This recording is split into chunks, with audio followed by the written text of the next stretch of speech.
You are not unhappy because life is hard, but because you refuse to govern your own mind. Most suffering begins the moment you believe your peace depends on anything outside your control. Right now, your thoughts may feel scattered, pulled by reactions, complaints, and expectations that never behave as planned.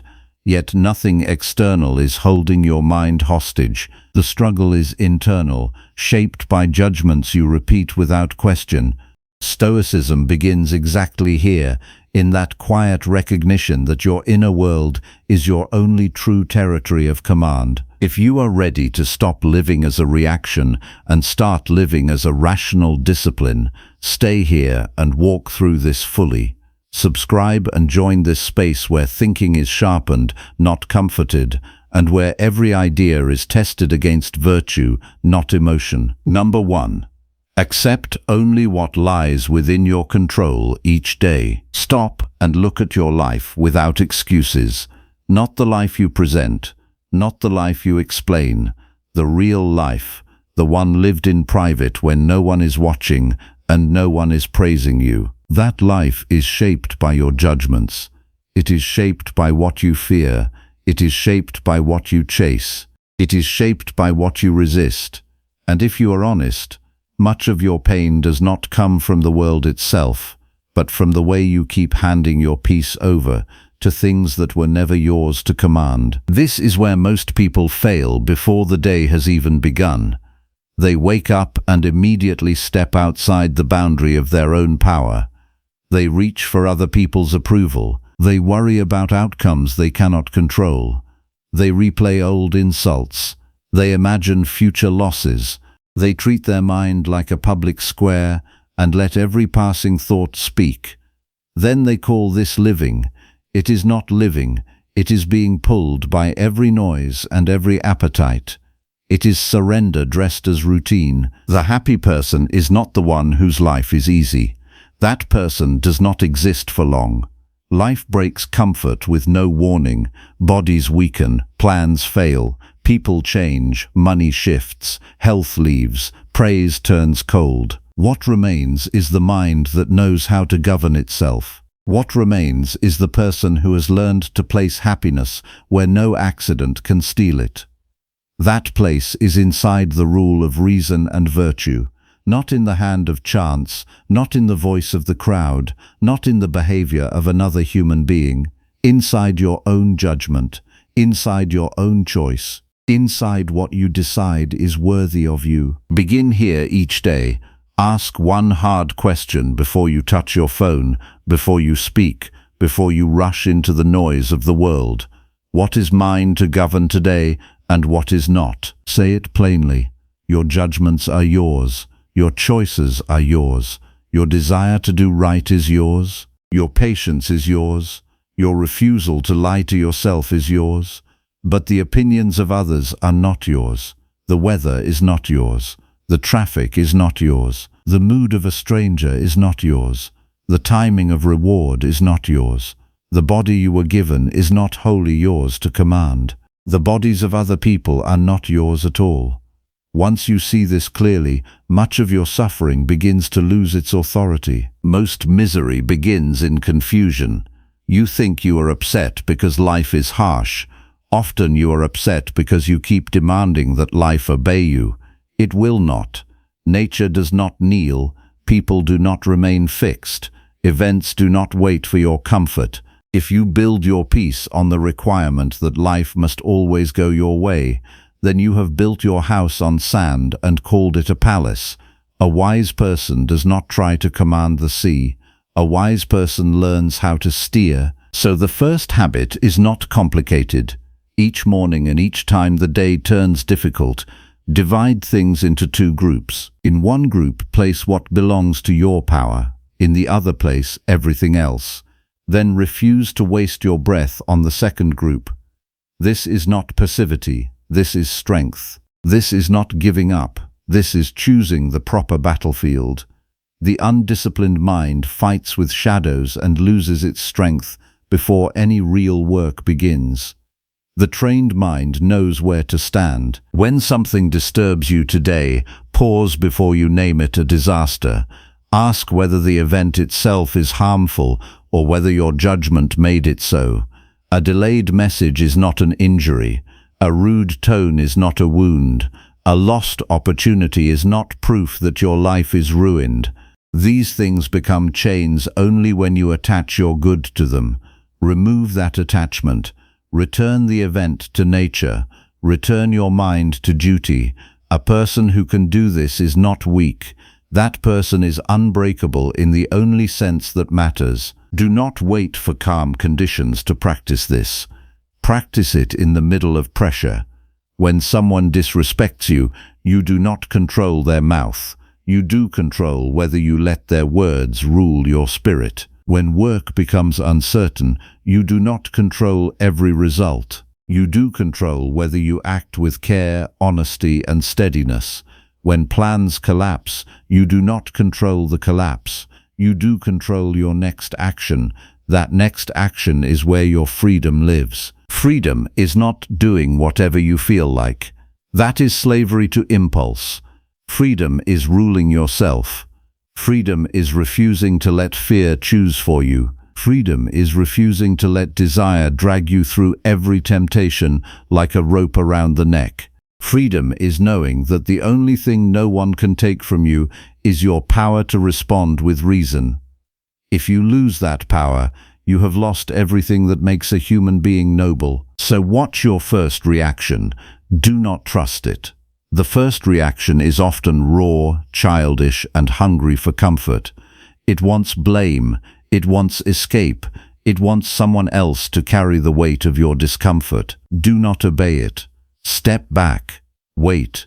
Ask whether the reaction serves virtue. Ask whether it is just. Ask whether it is useful. Ask whether it keeps faith with the person you claim to be. Many painful moments last only because you keep feeding them with your own judgment. Withdraw that feeding. Let the moment shrink. Let reason speak. This is a skill. It is not given. It is trained, and it is trained in small things. The person who cannot master a small irritation will not master a large loss. The person who cannot remain steady in a short delay will not remain steady in a long season of suffering. So begin with the small things. A long line, a missed reply, a slow driver, a change in plans, a tired morning, a criticism you did not ask for. Each of these is a test. Each one asks whether your mind serves reality or rebels against it. The mind that rebels lives in constant friction. It wants the world corrected before it will be calm. That is the road to exhaustion. The mind that agrees with nature is not defeated by what happens. It says, "This has happened. Now what is required of me?" That is the Stoic question. Not, "How do I make life easier at any cost?" but, "How do I remain good inside whatever life gives me?" That question changes everything. You must train yourself to receive each day as material for virtue. The day does not owe you softness, it owes you opportunity. Every event can become a place to practice justice, courage, self-control, and clear judgment. A difficult person becomes a place to practice patience. A failure becomes a place to practice humility. A duty becomes a place to practice reliability. A temptation becomes a place to practice restraint. A lonely moment becomes a place to practice self-command. Nothing is wasted if you know how to use it. Nothing is wasted if you are willing to turn every condition into discipline. The common person asks whether life is fair. The wise person asks whether they are fair. The common person asks whether life is pleasant. The wise person asks whether they are living well. The common person asks how to avoid pain. The wise person asks how to remain upright in pain. This is not a small difference. It is the difference between drifting and governing. It is the difference between a life thrown around by appetite and a life ordered by reason. Start the day with a clear intention. Tell yourself what kind of person you will be before the world has a chance to pressure you into something lesser. Say, "Today I will not trade truth for comfort. Today I will not let anger speak before reason.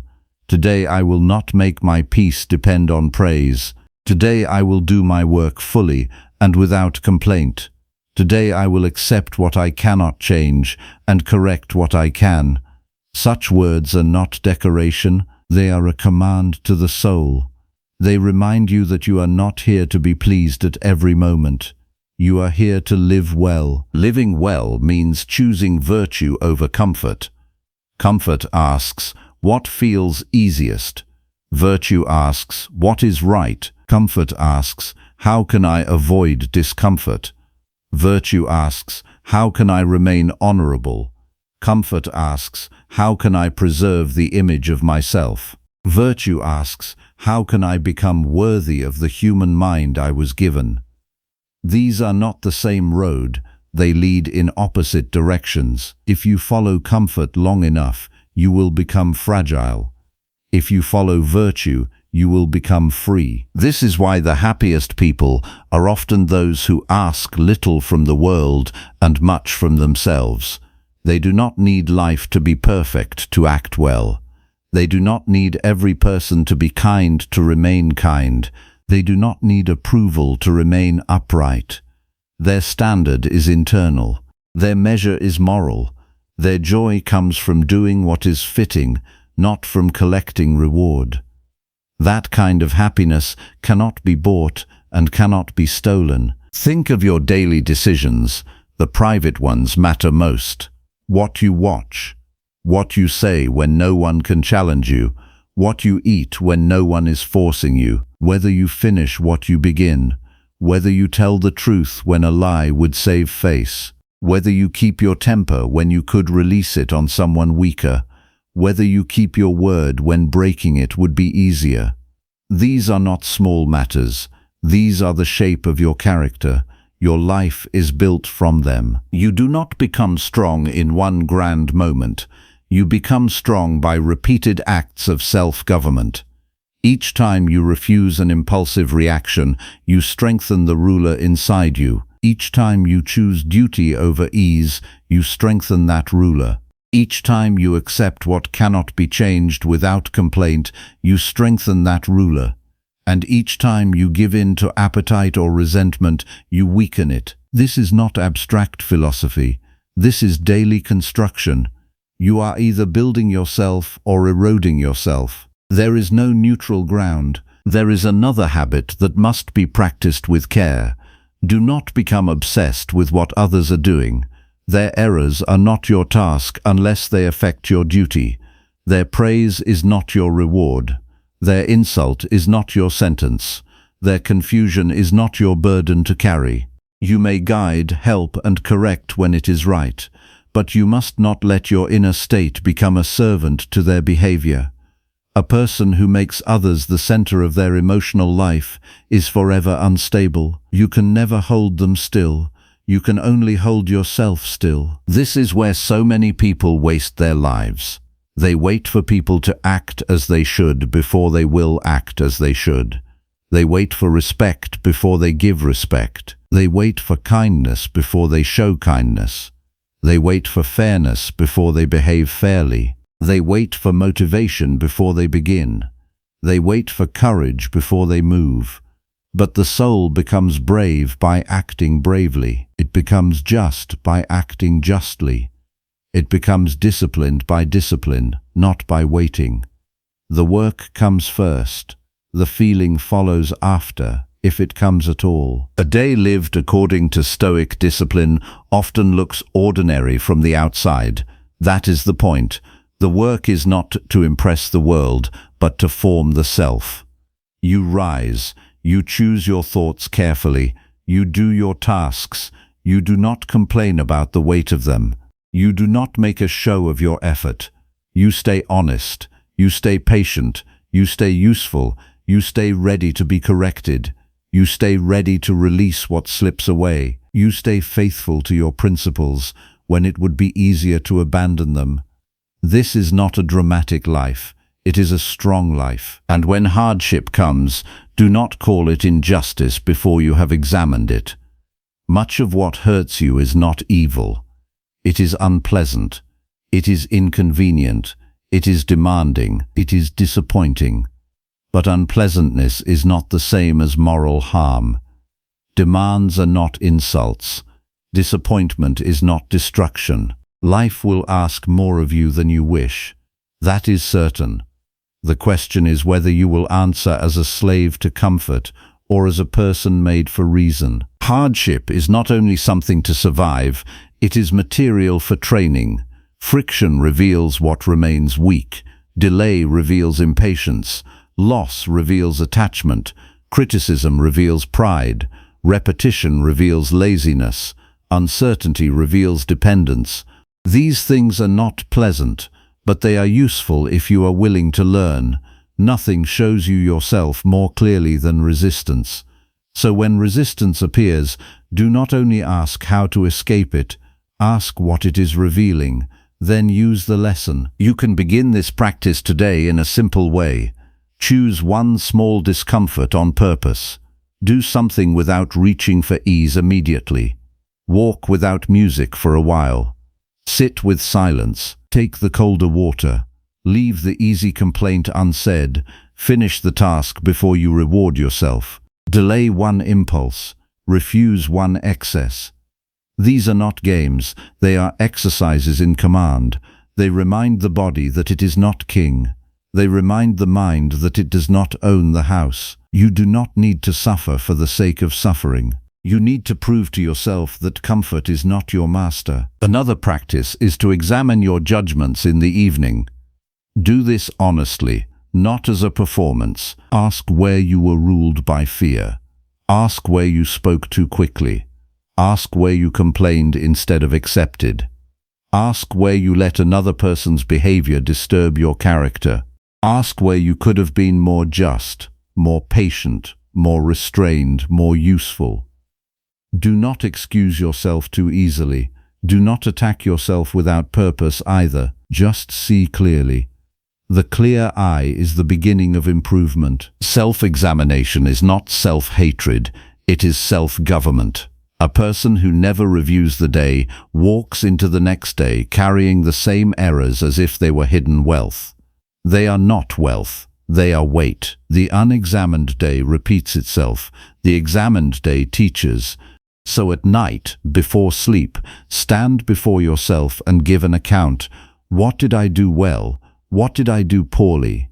What did I ignore? What did I learn? What will I correct tomorrow? This small habit will save you from years of accidental living. You must also release your demand that others fulfill your expectations. Much suffering comes from this one error. You expect people to understand you. You expect them to be fair. You expect them to notice your effort. You expect them to act with the same care you would give them. But people are not your property. Their minds are not under contract to obey your hopes. If you demand it, you will remain angry.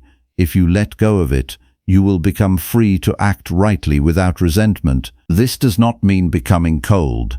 It means becoming just. You may care deeply and still release attachment to results. You may help sincerely and still accept that others may reject your help. You may love and still understand that no person belongs to you. Love with reason is steadier than need. Need always threatens to become control. Control always breeds disappointment, but reason keeps love clean. It asks only that you do your part without demanding that the world return the favor in your preferred form. The person who lives well does not need life to praise them. They have already judged what is good. Virtue is enough. This is hard for the restless mind to accept because the restless mind wants visible proof. It wants applause. It wants progress it can show. It wants others to confirm its value. But the good life is not built on applause. It is built on sound judgment and right action. A quiet conscience is better than public admiration. A steady soul is better than a crowded name. Train yourself, therefore, to speak less and mean more. Speak only what is true. Speak only what is useful. Speak only what is fitting. Do not scatter your words like loose coins. Your speech should serve your character, not weaken it. Many people talk themselves into disorder. They complain until they feel injured. They boast until they feel important. They explain until they no longer know what is true. Hold your words under discipline. Let silence protect your mind when words would only spread confusion. A restrained tongue often reveals a restrained spirit. At the same time, do not mistake silence for avoidance. Silence is not hiding. Silence is control. There are moments to speak plainly and without fear. There are moments to refuse lies. There are moments to answer injustice. But even then, your speech must be ruled by reason, not heat. The wise person does not speak to win. The wise person speaks to serve what is right. That difference matters. It keeps the soul clean. Remember also that you do not have endless time. This thought should not make you anxious. It should make you awake. Death is not a theory. It is a fact waiting its turn. One day the body will stop. One day your name will be spoken for the last time by someone who knew you. One day the tasks you have delayed will no longer matter. One day every excuse will vanish. That is not a reason for despair. It is a reason to live properly now. If you knew the day would not repeat, how would you spend it? Would you waste it in resentment? Would you hand it to distraction?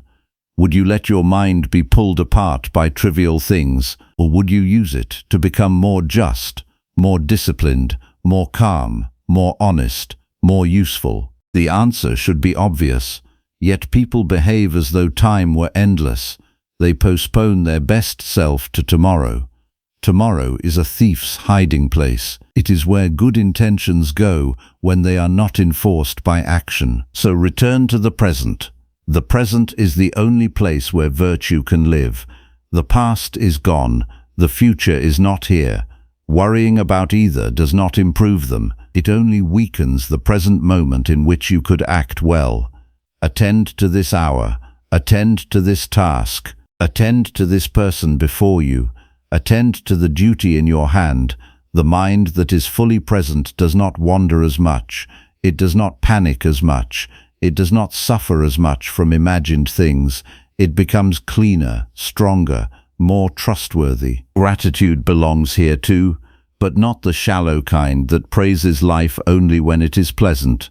The deeper gratitude is this: whatever the day brings, it can be used for good if you are willing. The body may tire, the work may be hard, the people may be difficult, the roads may close, yet you still have the chance to choose well. That chance is not small, it is enough. Be grateful for the chance to practice courage. Be grateful for the chance to practice patience. Be grateful for the chance to correct yourself. Be grateful that the day has given you another trial through which your character can be formed. You must also accept your duties. Many people want a life without burden. That life is not given to humans. You were born into relations, obligations, and work. You are a child, a parent, a friend, a worker, a neighbor, a citizen, a mortal body with responsibilities. The wise person does not resent duty. Duty is the path by which reason becomes visible. It is how you prove that your philosophy is real. There is no virtue in words alone. Virtue becomes real when you carry what is yours to carry without complaint. Some days the duty will feel heavy. Carry it anyway. Some days you will not feel ready. Act anyway. Some days the mind will be clouded. Keep going anyway. Your feelings are not the final court. Reason is. If you wait to feel perfect, you will remain trapped. If you act according to judgment, you will grow stronger than your moods. This is how freedom is built, not by indulging every state of mind, but by refusing to be ruled by them. The happiest people are not the least troubled. They are the least deceived. They have looked directly at life and stopped lying to themselves about what can be controlled and what cannot. They do not ask for the impossible. They do not expect permanent ease. They do not make happiness dependent on the weak and shifting things outside their command. They build it where it can stand, in their own conduct, in their own choice, in their own refusal to betray what is right. This kind of life is not soft. It is severe in the best sense. It asks a great deal. It asks that you become the judge of your thoughts. It asks that you stop blaming and start governing. It asks that you accept pain without becoming ugly. It asks that you accept praise without becoming vain. It asks that you lose things without losing yourself. It asks that you face each day as a field of duty rather than a search for comfort. But what you receive in return is greater than ease. You receive strength. You receive clarity. You receive a peace that does not collapse when the world changes. There is no need to wait for a perfect season.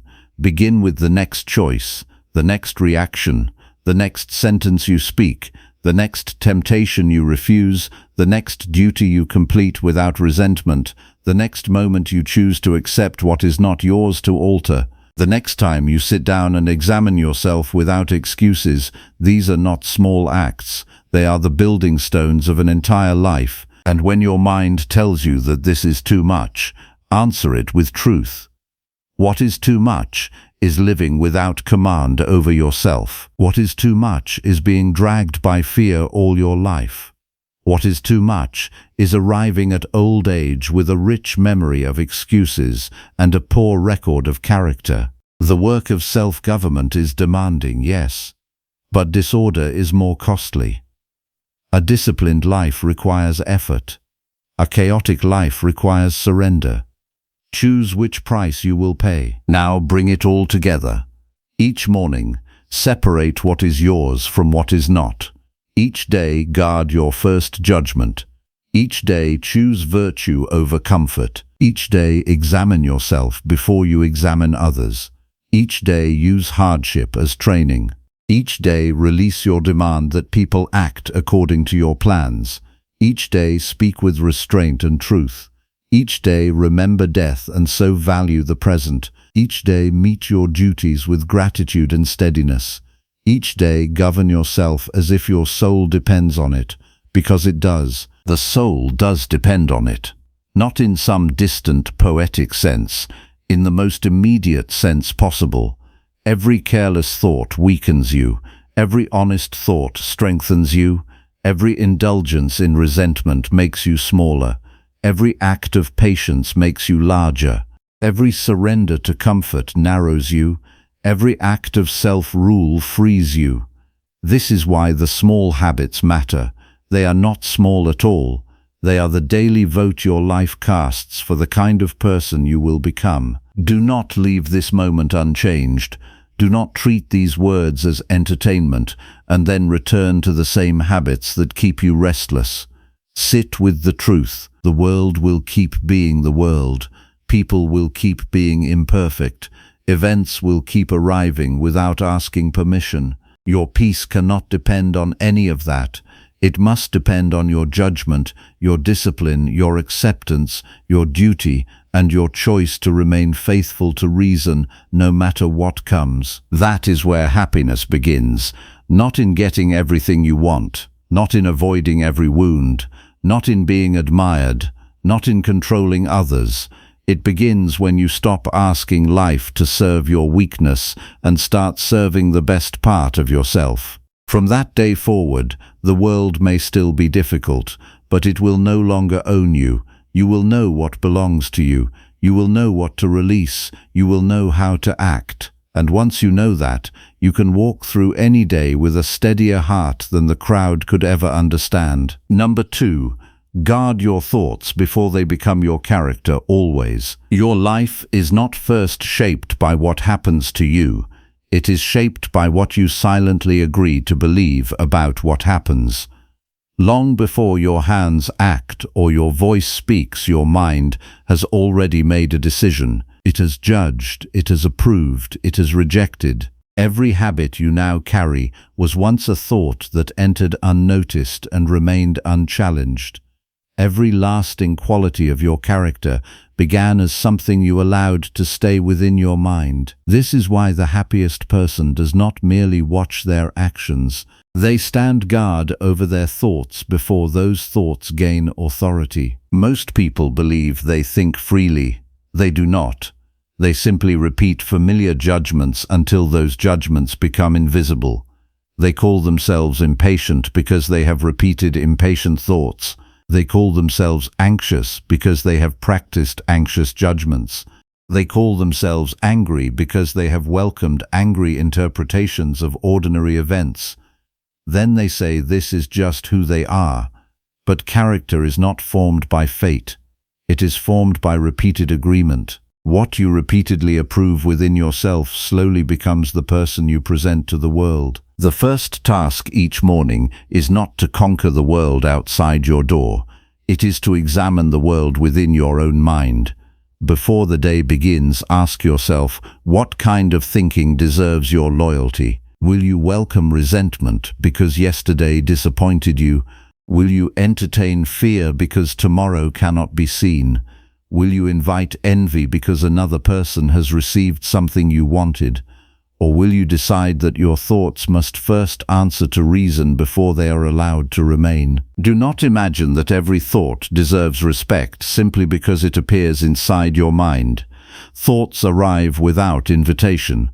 Some come from memory. Some come from habit, some come from fear, some are nothing more than old impressions returning in new clothing. You are not responsible for their arrival. You are responsible for whether they become permanent guests. This difference changes everything. A thought entering your mind is not yet your belief. It becomes your belief only after your judgment gives it permission to stay. Many people suffer because they mistake the first movement of the mind for the final truth. A harsh word is spoken, and anger immediately rises. A plan fails, and discouragement quickly follows. Someone succeeds, and jealousy quietly appears. These first reactions are not commands. They are opportunities for examination. Between the appearance of a thought and your acceptance of it, there is a space. That space is where your freedom lives. If you fail to use it, your life becomes the servant of impulse. If you protect it, your life begins to belong to reason. When an unpleasant thought appears, do not argue with it immediately and do not obey it automatically. Instead, ask one simple question. Is this thought helping me live with virtue or pulling me away from it? A thought that encourages bitterness weakens your character even before any bitter word leaves your mouth. A thought that encourages honesty strengthens your character before anyone notices your conduct. Every unseen judgment is already preparing your future actions. Notice how quickly the mind invents stories. Someone passes without greeting you, and your thoughts immediately announce rejection. A friend delays a reply, and your mind whispers that you have been forgotten. A mistake at work becomes proof that you are incapable. None of these conclusions belong to the event itself. They are additions supplied by an undisciplined mind. The event remains simple until judgment decorates it with unnecessary suffering. The disciplined person learns to separate what is seen from what is imagined. The facts deserve attention. The inventions deserve examination. If you cannot distinguish between them, you will spend your life reacting to stories that exist only inside your own thinking. Many arguments begin there. Many broken relationships begin there. Many restless nights begin there. The mind creates a false picture, and the person lives as though that picture were reality. This is why inner attention must become a daily practice. Throughout the day, stop for brief moments and ask yourself what thought currently governs your actions. Do not ask what emotion you feel first. Ask what judgment produced that emotion. Every emotion follows some belief about what is good or bad. Discover the belief and you discover where your work truly belongs. Suppose frustration appears because someone has interrupted your plans. Look beneath the frustration. You may discover the hidden belief that every plan must unfold exactly as you intended. That belief deserves correction. Suppose disappointment overwhelms you because another person failed to appreciate your effort. Beneath that disappointment may lie the belief that your peace depends upon recognition. That belief also requires examination. Until false judgments are removed, new emotions will continue growing from the same roots. Most people attempt to control feelings directly. They suppress them or express them without restraint. Neither path reaches the source. Feelings follow judgments just as shadows follow bodies. If the judgment remains unchanged, the feeling returns again and again. Change the judgment through reason and the emotion gradually loses its power over you.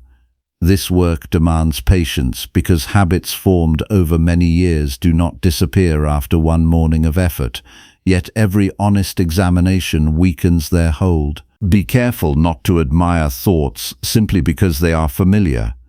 Familiarity often disguises error. You may have repeated the same complaint for years until it feels natural. You may have carried the same fear since childhood until it seems permanent. But age alone does not make a judgment true. A belief deserves to remain only if it agrees with reason and leads toward virtue. The mind also enjoys exaggeration. A small inconvenience becomes a complete disaster. A single criticism becomes evidence that you have no worth. One disappointment becomes proof that nothing will improve. Such thinking has no place in a disciplined soul. Return each event to its true size. Do not enlarge it to satisfy fear. Reality is often demanding enough, without adding inventions to it. Guard yourself especially against thoughts that encourage blame. Blame feels satisfying because it shifts attention away from your own responsibility. It allows the mind to avoid its proper work. Yet every moment spent searching for someone else to accuse is a moment stolen from your own improvement. Ask instead what remains within your own power. There you will always find meaningful work waiting. You may notice that your mind enjoys revisiting old injuries. It repeats conversations that ended years ago. It reopens wounds that time was ready to close. It searches for fresh reasons to remain offended. This habit steals strength from the present moment. The past cannot be corrected by endless repetition inside your imagination. Learn the lesson contained within the memory and release the rest. Memory should educate judgment, not imprison it. The same discipline applies to the future. Preparation belongs to reason. Endless worry belongs to fear. These are not the same thing. A wise person prepares carefully because preparation is an action available today. Worry creates endless scenes that never become useful actions. One strengthens character while the other weakens attention. If your thoughts produce no better judgment and no better action, then they deserve neither your time nor your trust. Train yourself to notice the language you use inside your own mind. When you repeatedly tell yourself that something is unbearable, you weaken your endurance before the challenge has fully arrived. When you constantly declare yourself unlucky, you begin overlooking opportunities to act well. Replace dramatic judgments with truthful ones. A task may be difficult without becoming impossible. A loss may be painful without becoming the end of your life. Honest thinking gives the soul solid ground beneath its feet. Another powerful discipline is refusing to assign moral value where none exists. Wealth is not virtue. Poverty is not vice. Praise is not goodness. Criticism is not corruption. Health is valuable, but it does not determine whether you act with justice. Illness is difficult, but it does not remove your ability to choose honesty and courage. Keep your judgments aligned with what truly shapes character. Everything else changes with time. Pay close attention to moments when pride quietly enters your thinking. Pride often arrives disguised as certainty. It convinces you that your opinion requires no examination. It persuades you that correction is an insult rather than a gift. Once pride governs thought, learning becomes impossible. The disciplined mind remains teachable because it values truth more than personal comfort. Humility in Stoicism does not mean thinking poorly of yourself. It means thinking accurately. You acknowledge your strengths without becoming arrogant. You acknowledge your weaknesses without becoming hopeless. You accept correction because your highest loyalty belongs to improvement rather than appearance. This attitude protects your character from becoming rigid. Every evening, return to your thoughts with complete honesty. Do not merely remember what happened during the day. Examine how you interpreted what happened. Ask yourself which judgments remained faithful to reason and which ones surrendered to appetite, fear, or vanity. You are not conducting a trial to condemn yourself. You are inspecting the workshop where your character is built. If you neglect this inspection, hidden faults continue shaping tomorrow. Some people spend years improving their possessions while neglecting the mind that uses them. They organize their homes yet leave their judgments in disorder. They strengthen their bodies yet allow destructive thinking to remain untouched. They pursue reputation while ignoring the habits that quietly determine who they truly become. A disciplined life begins in the unseen places. The condition of your thoughts matters more than the condition of your image. When you discover an unhealthy pattern, do not become discouraged. Discouragement itself is another judgment requiring examination. Instead, welcome the discovery. An unseen fault cannot be corrected. A recognized fault has already begun losing its power because reason has finally exposed it. Progress belongs to those willing to see themselves clearly without excuse. There will be days when your thoughts seem unusually restless. Old fears will return. Familiar temptations will appear stronger than before. During such moments, remember that discipline is not measured by never experiencing disorder. It is measured by how faithfully you return to reason after noticing disorder. Every return strengthens your character. Every honest correction deepens your freedom. Do not expect immediate perfection. Expect daily practice. The farmer does not accuse the field because seeds require time to grow. The disciplined person understands that character develops through repeated choices. Every examined thought plants another seed. Every corrected judgment prepares future peace. Every refusal to believe a harmful impression weakens the habits that once controlled you. The happiest people are not those who never experience disturbing thoughts. They are those who refuse to surrender their character to those thoughts. They understand that the mind requires faithful guardianship every single day. They know that peace is not maintained through luck, but through careful attention. They realize that no outward achievement can compensate for an inner life abandoned to confusion. As this day unfolds, your greatest task is not to force the world into agreement with your wishes. Your greatest task is to ensure that every judgment receiving your approval deserves to remain. Let reason question every impulse before it becomes action. Let virtue examine every desire before it becomes pursuit. Let honesty test every excuse before it becomes habit. In doing so, you will slowly discover that your character is no longer being shaped by accident. It is being shaped by deliberate choice. When your thoughts become disciplined, your words naturally become measured. Your actions become consistent. Your relationships become steadier because they are no longer governed by suspicion or uncontrolled emotion. Your work becomes more faithful because attention replaces distraction.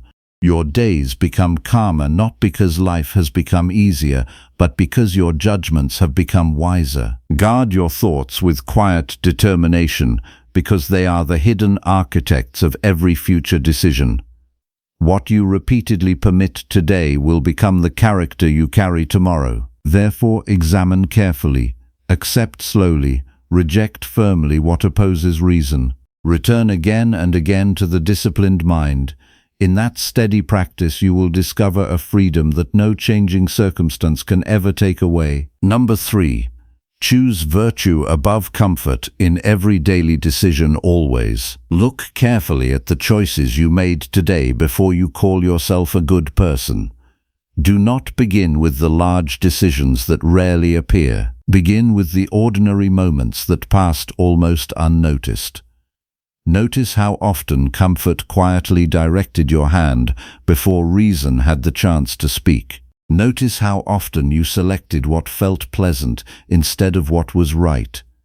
Notice how easily convenience became your counselor while virtue remained waiting outside the door. This is not a small weakness. It is the hidden habit that slowly shapes an entire life. Most people believe they would choose what is honorable when faced with a great test. They imagine themselves standing firm in moments of extraordinary difficulty. Yet character is not decided by rare events. It is formed through ordinary decisions repeated without attention. The person who regularly abandons small duties for the sake of ease has already prepared themselves to abandon greater duties when greater pressure arrives. No sudden act creates integrity. Integrity is assembled through countless unnoticed choices that either strengthen or weaken the governing mind. Comfort speaks softly because it rarely announces itself as an enemy. It arrives disguised as harmless delay. It encourages one more excuse before beginning difficult work. It suggests avoiding an honest conversation because silence feels easier. It recommends overlooking a small dishonesty because the truth appears inconvenient. Each invitation seems insignificant when viewed alone. Together they become a pattern. That pattern becomes habit. Habit becomes character. Character becomes destiny shaped by your own repeated consent. Virtue asks for something entirely different. It does not ask whether an action feels pleasant. It asks whether the action deserves to be chosen by a rational human being. It does not promise immediate satisfaction. It promises inner agreement between your judgment and your conduct. That agreement cannot be purchased through comfort because comfort belongs to the body while virtue belongs to the soul. One changes with circumstances, the other remains available under every condition. The disciplined person understands that pleasure has no authority over what is right. A comfortable decision may sometimes also be virtuous, yet when the two separate, you must know which one deserves your loyalty. The moment comfort becomes your highest aim, your freedom quietly disappears. You begin arranging your life around avoiding difficulty instead of fulfilling your duty. You no longer ask what reason requires. You ask only what demands the least effort. Such a life may appear peaceful for a season, yet beneath its surface, the character steadily weakens. Look honestly at your own routine. How many opportunities for virtue arrive disguised as inconvenience? Rising when your body asks for more sleep, finishing responsibilities after enthusiasm has faded, speaking truth when deception would protect your image, remaining patient when irritation offers immediate relief, listening carefully instead of preparing your next reply, giving full attention to work that no one else will notice. These moments receive little applause from the world, yet they quietly determine who you become. Every morning, place one question before every important decision. Ask yourself whether you are choosing according to reason or according to comfort. Do not answer quickly.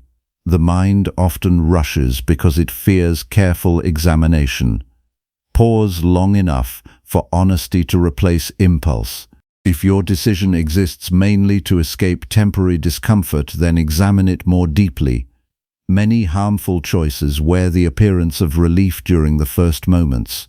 Only later do they reveal the cost paid by your character. The body naturally seeks ease. There is nothing surprising about this tendency. Hunger seeks food. Fatigue seeks rest. Cold seeks warmth. These movements belong to nature, yet the rational mind exists precisely because human beings were not created to obey every appetite without examination.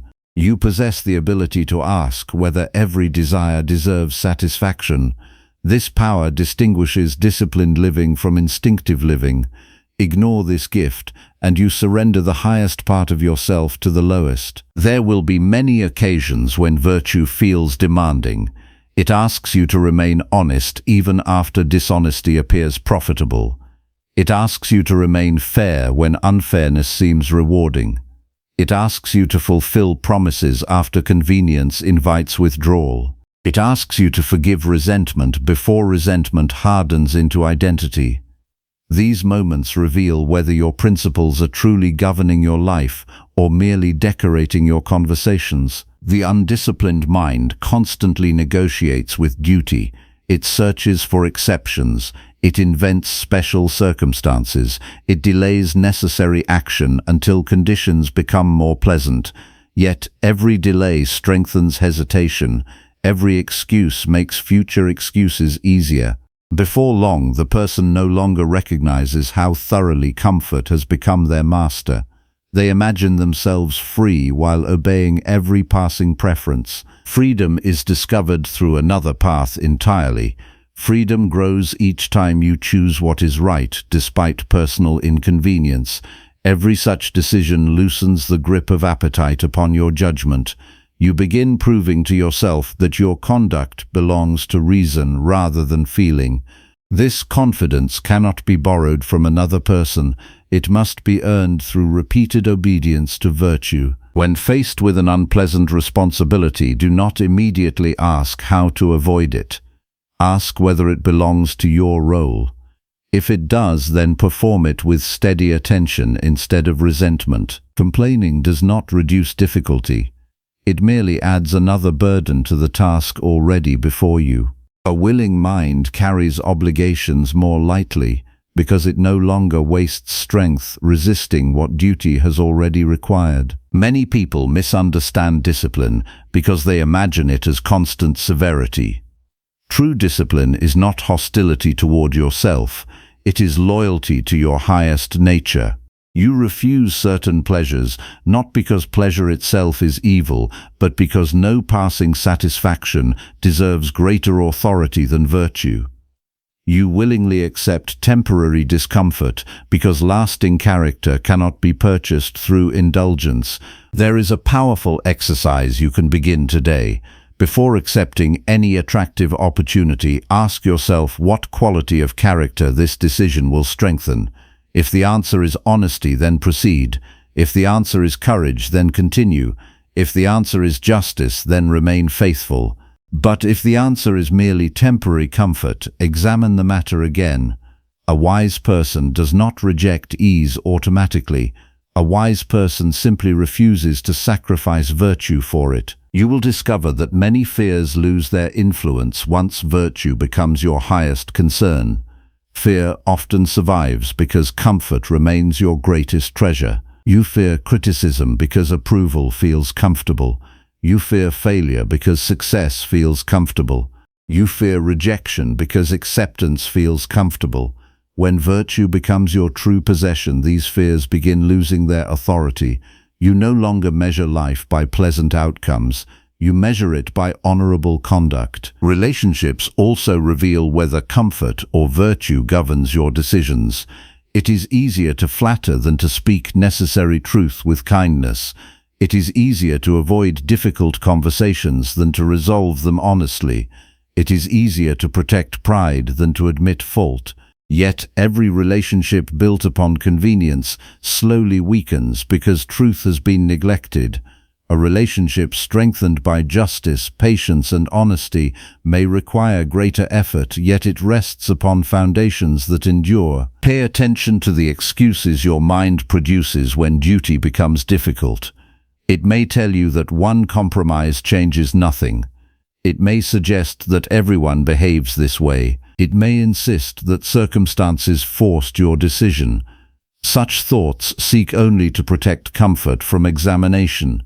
Do not accept them without questioning their loyalty to reason. Every excuse deserves inspection before receiving your agreement. Another daily practice is learning to welcome modest discomfort voluntarily. Complete important work before seeking entertainment. Remain attentive during tedious responsibilities instead of chasing constant distraction. Accept moments of silence without immediately reaching for noise. Eat with moderation rather than excess. These exercises remind your mind that satisfaction follows self-command rather than endless indulgence. They quietly prepare you for greater tests when they inevitably arrive. The person ruled by comfort often mistakes desire for necessity. They believe every preference deserves fulfillment simply because it exists, yet reason teaches otherwise. Many desires deserve refusal precisely because obeying them would weaken character. The disciplined soul understands that saying no to itself is not a punishment, it is an act of intelligent self-government. You should also examine how comfort influences your speech. There are moments when silence becomes easier than defending what is just. There are moments when agreeable words become easier than truthful ones. There are moments when gossip becomes easier than restraint. Reveals character because words often follow whichever master you have chosen. If comfort rules your tongue, then truth gradually loses its place. If virtue governs your speech, then even difficult conversations become opportunities for integrity. Do not believe that virtue always produces immediate visible rewards. Sometimes honesty costs you recognition. Sometimes patience goes unnoticed. Sometimes fairness receives no gratitude. If your commitment depends upon reward, then comfort has quietly returned wearing another disguise. Virtue remains valuable because it perfects your own character, not because it guarantees favorable outcomes. The worth of justice does not increase when applauded, nor decrease when ignored. There will be mornings when you feel little enthusiasm for discipline.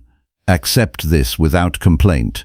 Feelings are visitors, not rulers. Your responsibility is not to manufacture constant motivation. Your responsibility is to act according to sound judgment, regardless of changing emotions.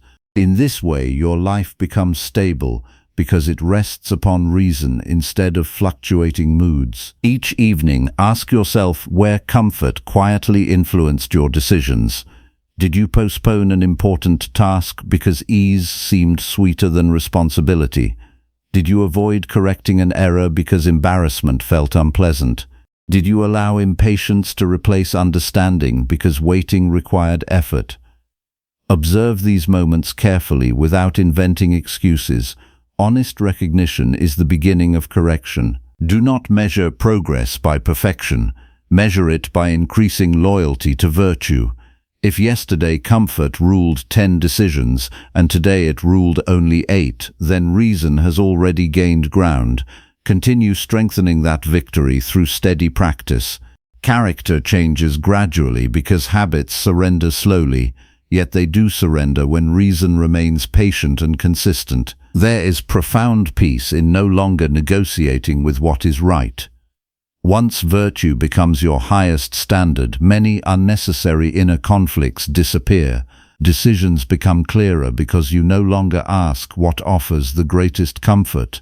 You ask what preserves justice, honesty, courage, moderation, and wisdom. This simplicity frees the mind from endless calculation. The path may still be demanding, but it becomes unmistakably clear. Remember that no external possession can compensate for an undisciplined character. Wealth cannot replace integrity. Recognition cannot replace justice. Pleasure cannot replace self-command. Success cannot replace wisdom. Every outward achievement remains uncertain because fortune changes without warning. Only the quality of your own character remains firmly within your responsibility to cultivate. Train yourself, therefore, to welcome every ordinary day as an opportunity to strengthen virtue through practical decisions. The smallest choice deserves attention because no decision exists in isolation. Each one contributes to the person you are becoming. Each honest action prepares the next honest action. Each courageous response makes future courage more natural. Each disciplined refusal weakens the influence of comfort over your judgment. As this day unfolds, you will face many crossroads too small for anyone else to notice. No audience will applaud them. No public record will preserve them. Yet they matter because your character witnesses every one of them. Choose the action that reason approves, even when comfort protests. Fulfill the duty that belongs to you, even when ease invites retreat. Protect your integrity even when compromise appears harmless. In time you will discover that the deepest satisfaction never came from escaping difficulty. It came from knowing that no passing comfort persuaded you to betray what is right, that quiet certainty cannot be purchased through luxury or praise. It is earned through faithful daily decisions guided by reason alone. There you will find a happiness that remains steady because it depends not upon changing circumstances, but upon the unshaken practice of virtue in every choice you make. Number 4. Examine your actions before seeking faults within others daily. Before you judge another person today, ask yourself a more demanding question. Have you judged yourself with the same honesty you are about to use against them? This single question separates the disciplined mind from the careless one. It interrupts the habit of looking outward whenever discomfort appears. It reminds you that the nearest work has never been another person's character. The nearest work has always been your own. The human mind finds fault with remarkable speed. It notices another person's impatience while overlooking its own irritation. It remembers another person's broken promise while quietly excusing its own neglected duties. It criticizes another person's pride while protecting its own vanity from examination. This tendency is not wisdom.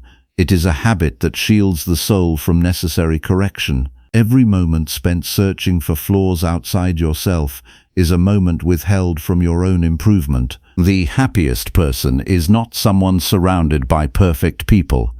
Such a life has never existed. The happiest person is someone who refuses to make the imperfections of others the center of their inner life.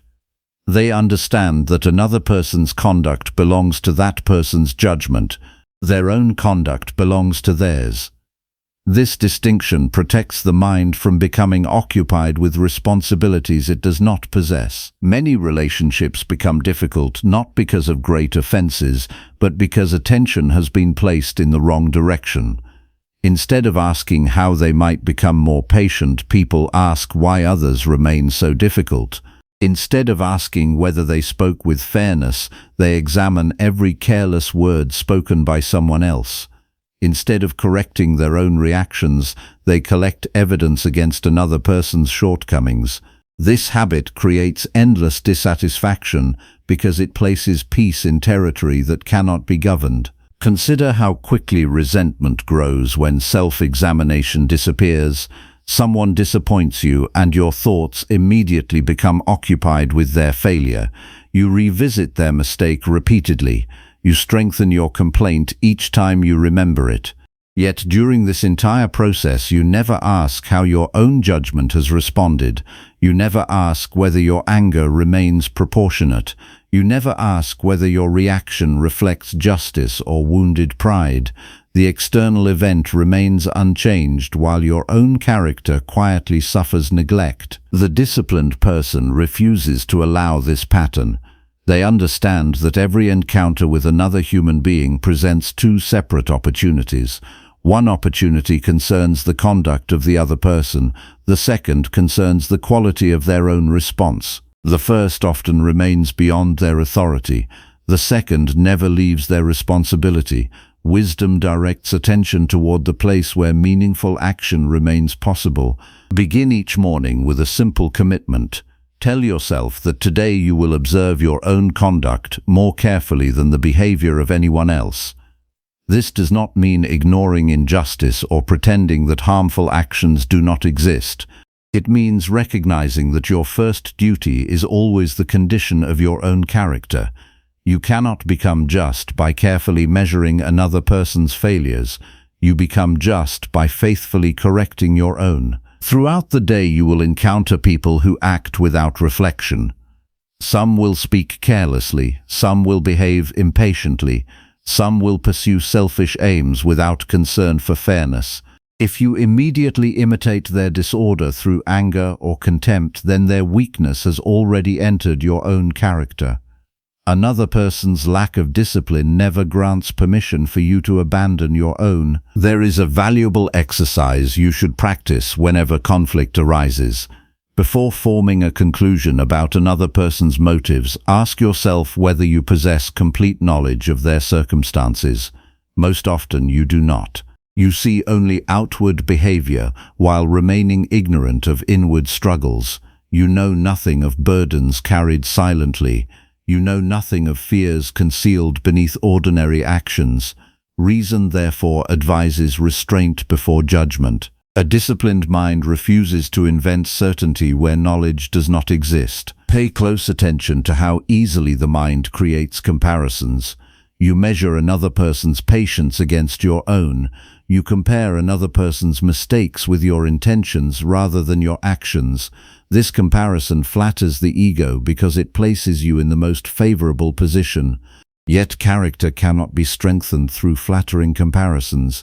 It grows only through honest observation of your own conduct measured against virtue rather than against other people. When criticism becomes necessary, let it arise from justice rather than irritation. There are moments when correction belongs to your role. A parent must guide a child. A teacher must instruct a student. A leader must address harmful conduct. Yet even then, examine your own heart before speaking. Ask whether your words aim to improve another person or merely to release your frustration.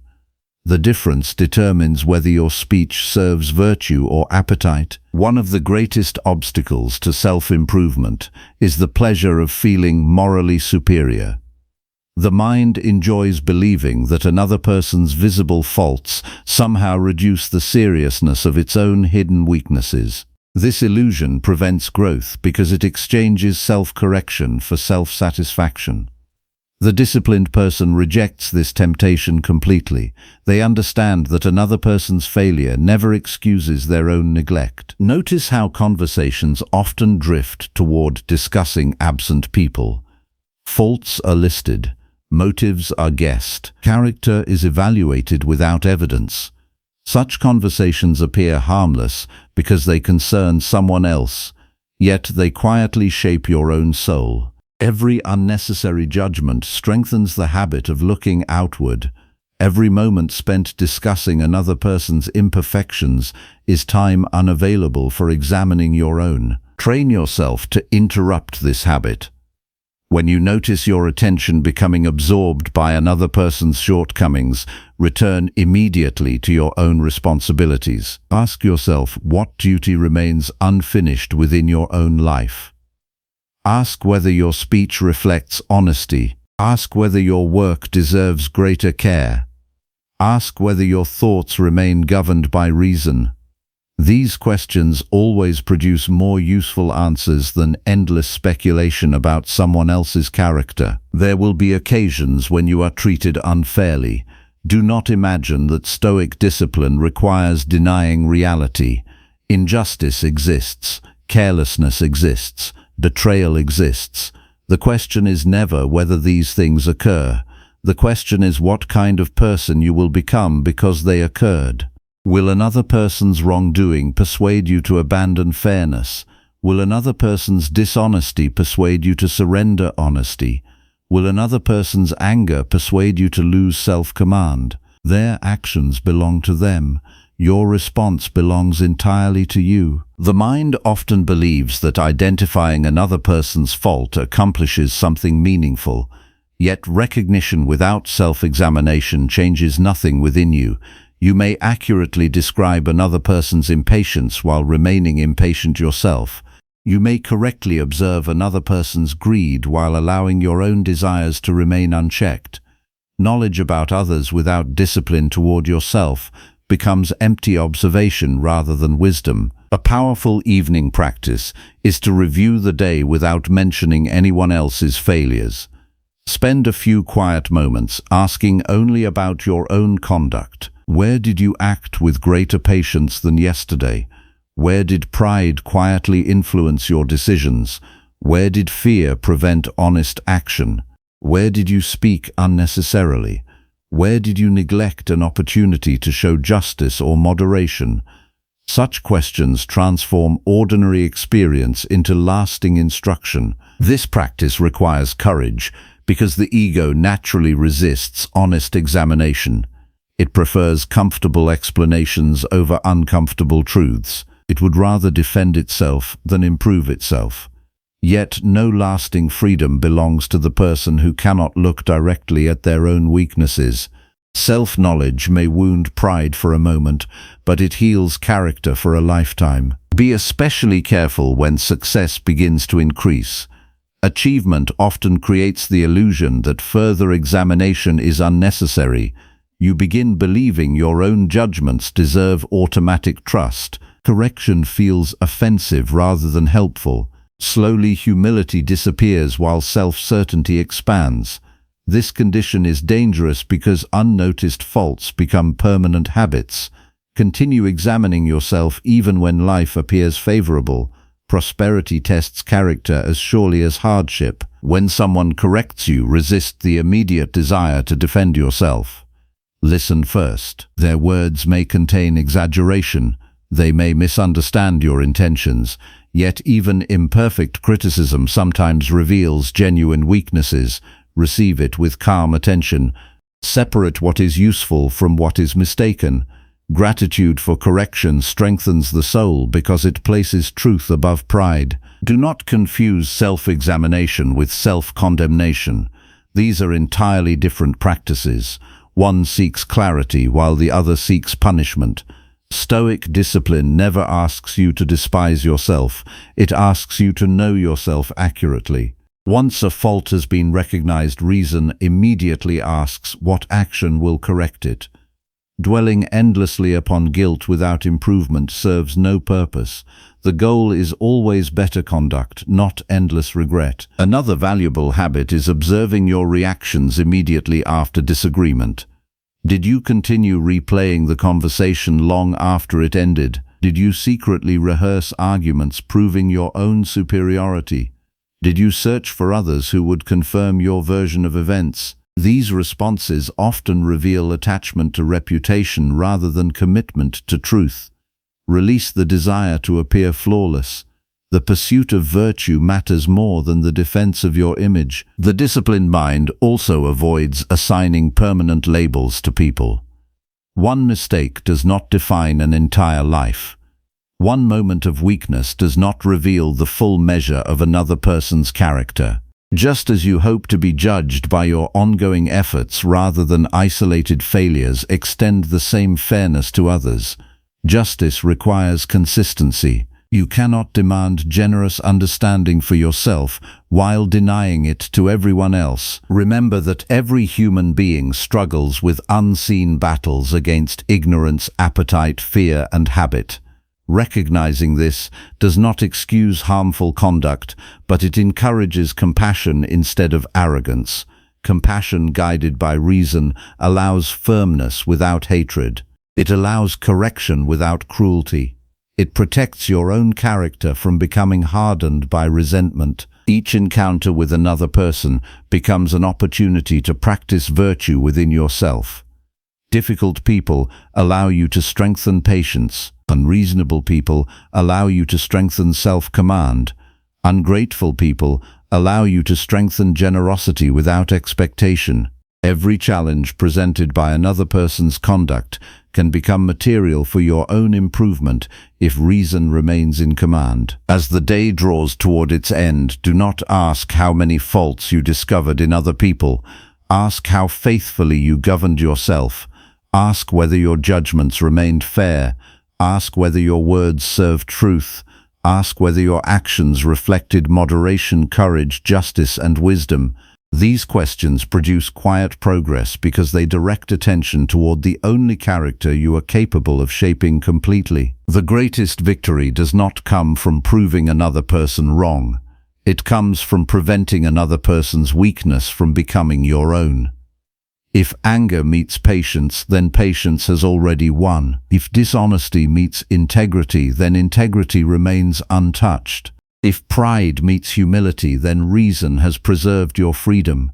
Every such response strengthens the inner life far more than any argument ever could. Carry this discipline into every ordinary conversation and every private reflection.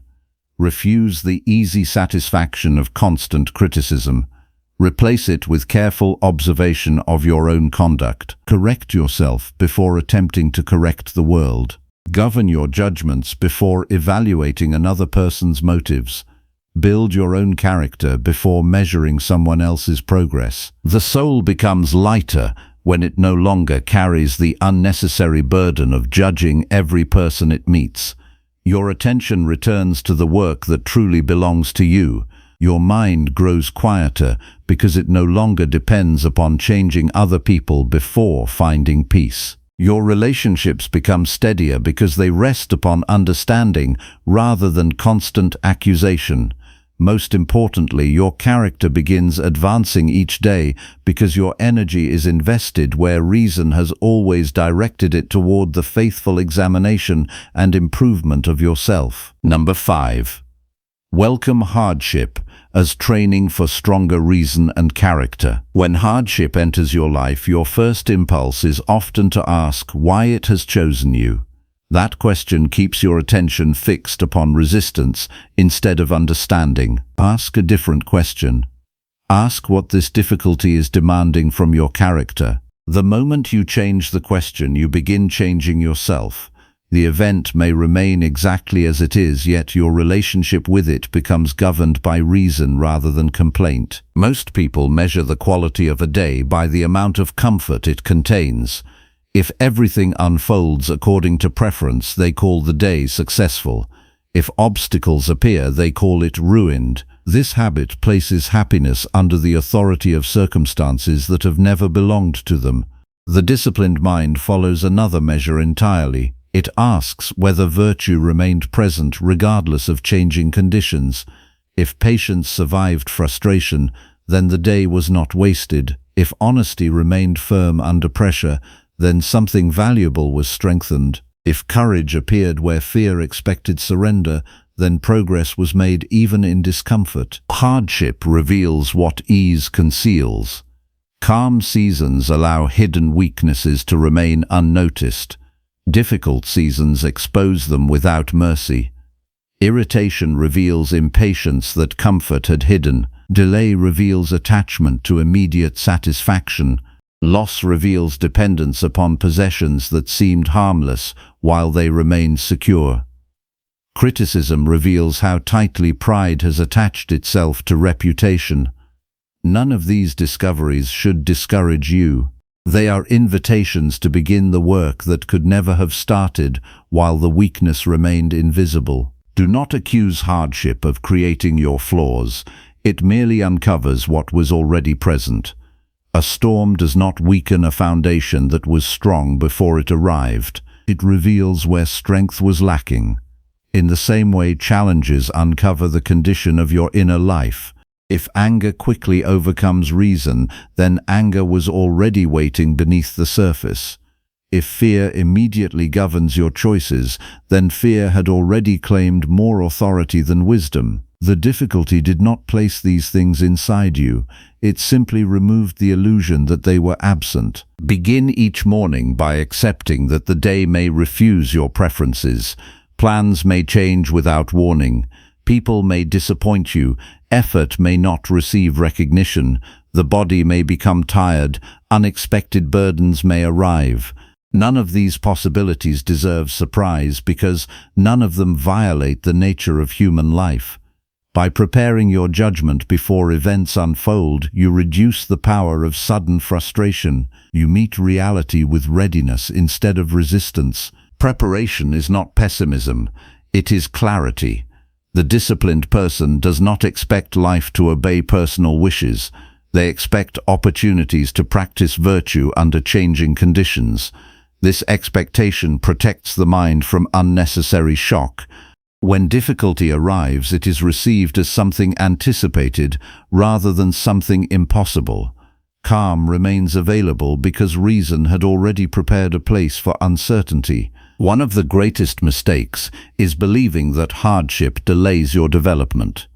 In truth, hardship often becomes the very condition that makes development possible. Patience cannot mature where nothing tests it. Courage cannot appear where nothing causes fear.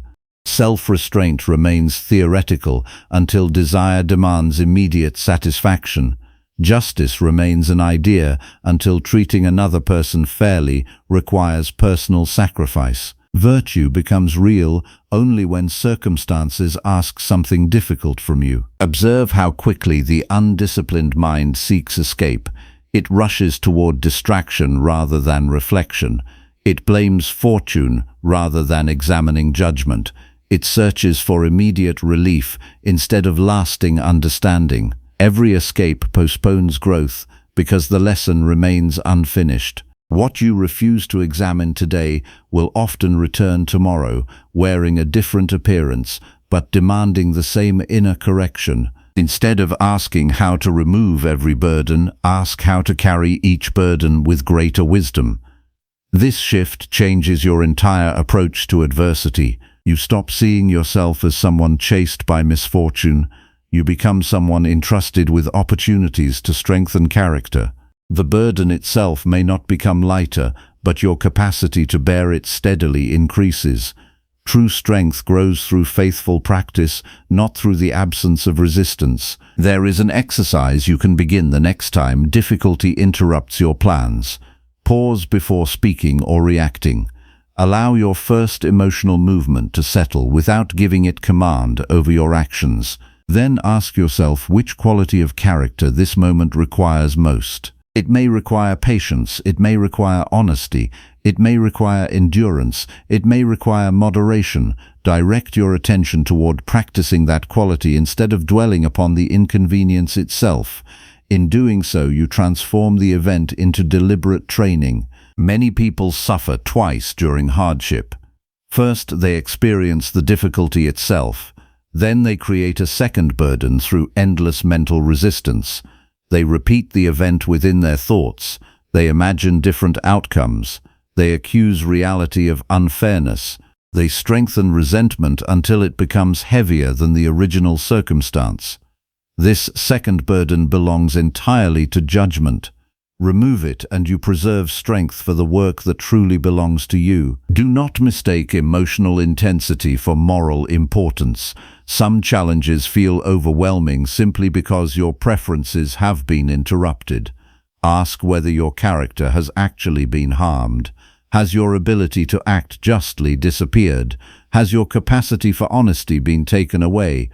Has anyone prevented you from choosing self-command? If these remain available, then your greatest possession remains untouched.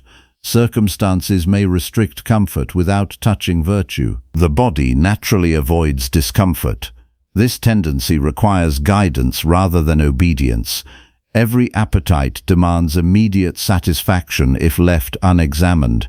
Reason exists to determine which desires deserve fulfillment and which deserve refusal. By occasionally accepting voluntary discomfort, you remind yourself that comfort is not your master. Complete difficult tasks before seeking recreation. Remain composed during minor inconveniences instead of reacting immediately. Accept simple living without complaint from time to time. These quiet disciplines prepare you for larger trials with greater steadiness. Notice how often fear exaggerates future hardship. The mind imagines endless suffering before events have fully arrived. It predicts permanent defeat from temporary setbacks. Such thinking weakens endurance before any real challenge has demanded it. Return your attention to the present responsibility alone.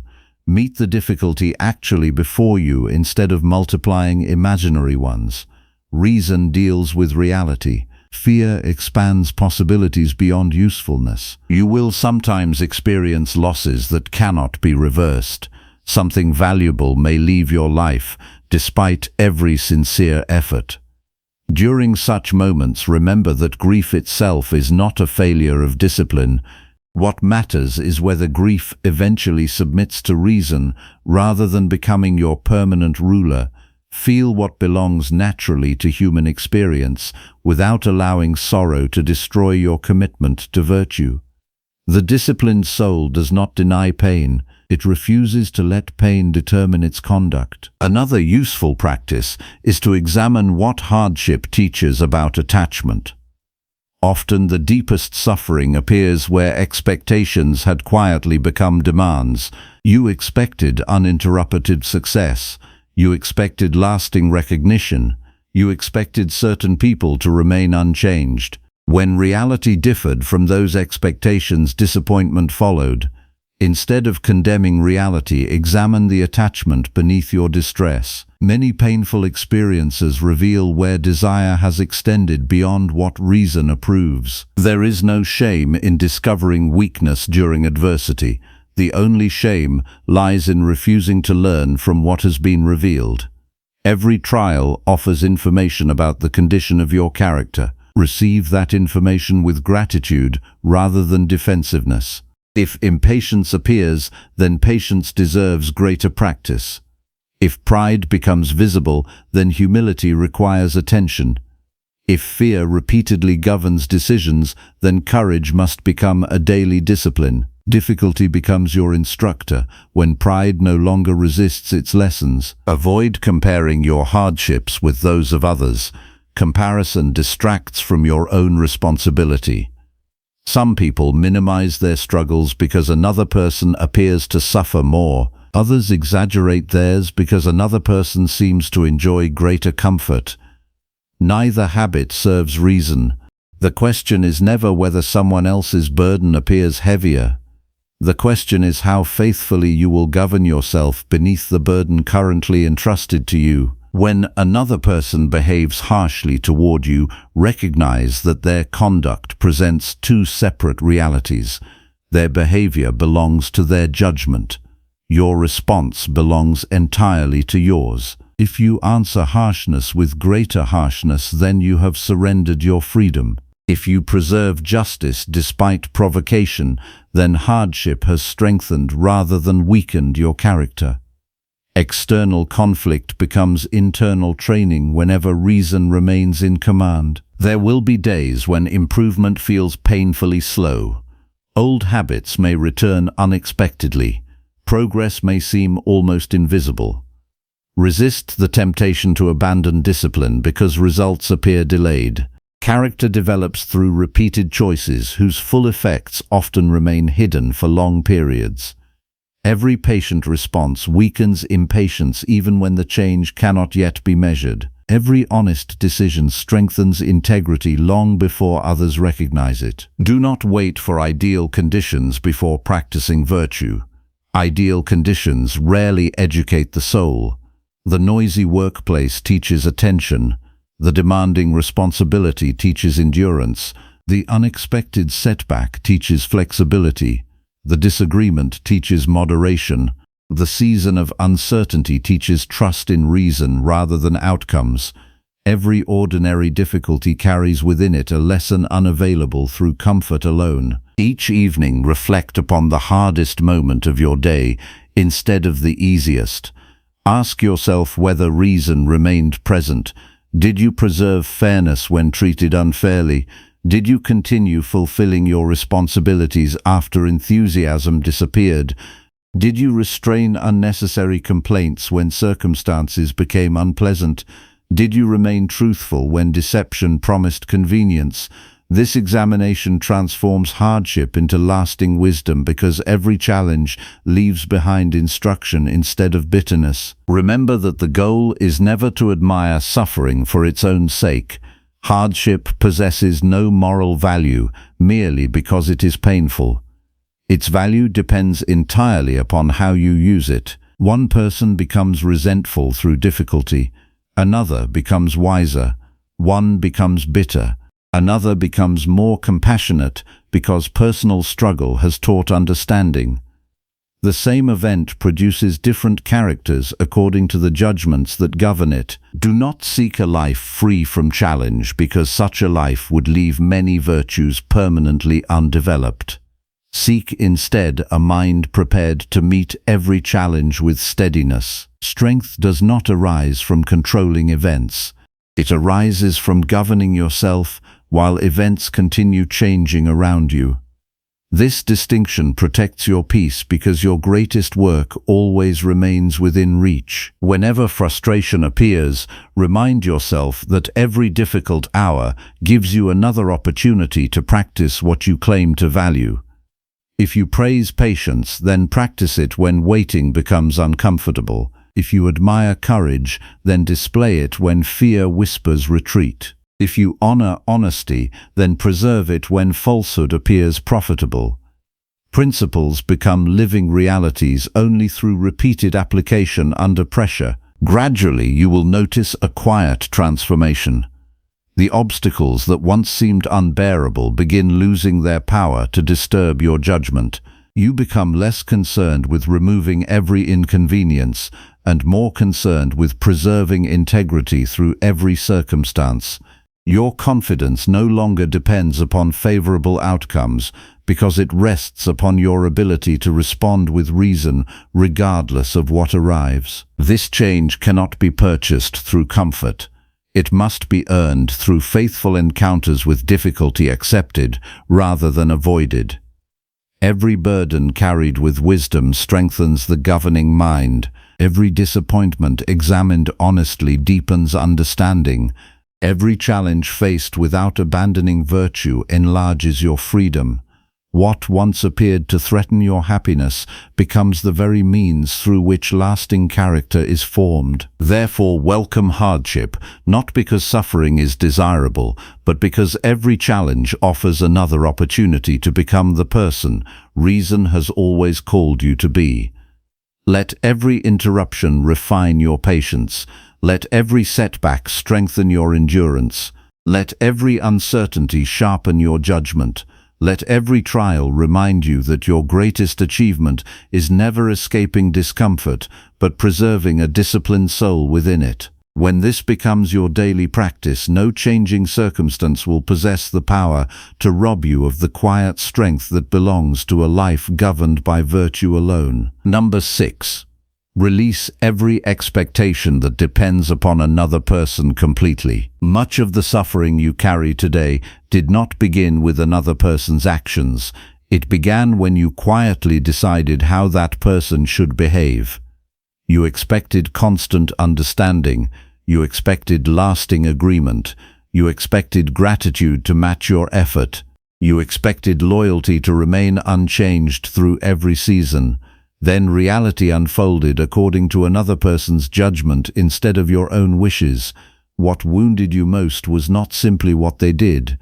It was the distance between your expectation and the truth before you. The disciplined mind refuses to build peace upon another person's choices because those choices have never belonged to its authority. The moment your inner stability depends upon another human being thinking exactly as you hope or acting exactly as you desire, you have already surrendered your freedom. You have placed your calm into hands that were never meant to carry it. No matter how deeply you care for someone, their mind remains their own. Their decisions arise from their judgments, not from your preferences. Many people mistake expectation for love. They believe caring deeply requires demanding certain outcomes from those they love. Yet attachment to specific responses slowly transforms affection into dependence. Instead of appreciating another person as they are, they begin measuring them against an invisible list of conditions. Every unmet expectation becomes another reason for disappointment. Every difference becomes another source of silent resentment. What could have been a relationship governed by reason becomes a constant negotiation with reality. Look honestly at the disappointments that continue returning to your thoughts. Ask yourself whether the pain comes entirely from another person's conduct, or whether part of it comes from a hidden belief that they owed you something beyond their control. Perhaps you expected another person to understand your silence without explanation. Perhaps you expected appreciation without communicating your needs. Perhaps you believed kindness guaranteed kindness in return. These expectations feel reasonable because they grow quietly over time. Yet reason asks a different question. Was it ever truly yours to command another person's judgment? Every human being possesses their own understanding of what is valuable. They carry different fears. They respond according to different experiences. They often act from motives hidden even from themselves. You cannot govern this inner world, no matter how carefully you plan your words or how sincerely you offer your efforts. The desire to control another person's mind only creates frustration because it demands authority where none exists. This realization should not make you distant. It should make you truthful. You can offer honesty without demanding agreement. You can show generosity without requiring gratitude. You can fulfill your responsibilities without insisting that others recognize them. This is not indifference. It is freedom guided by reason.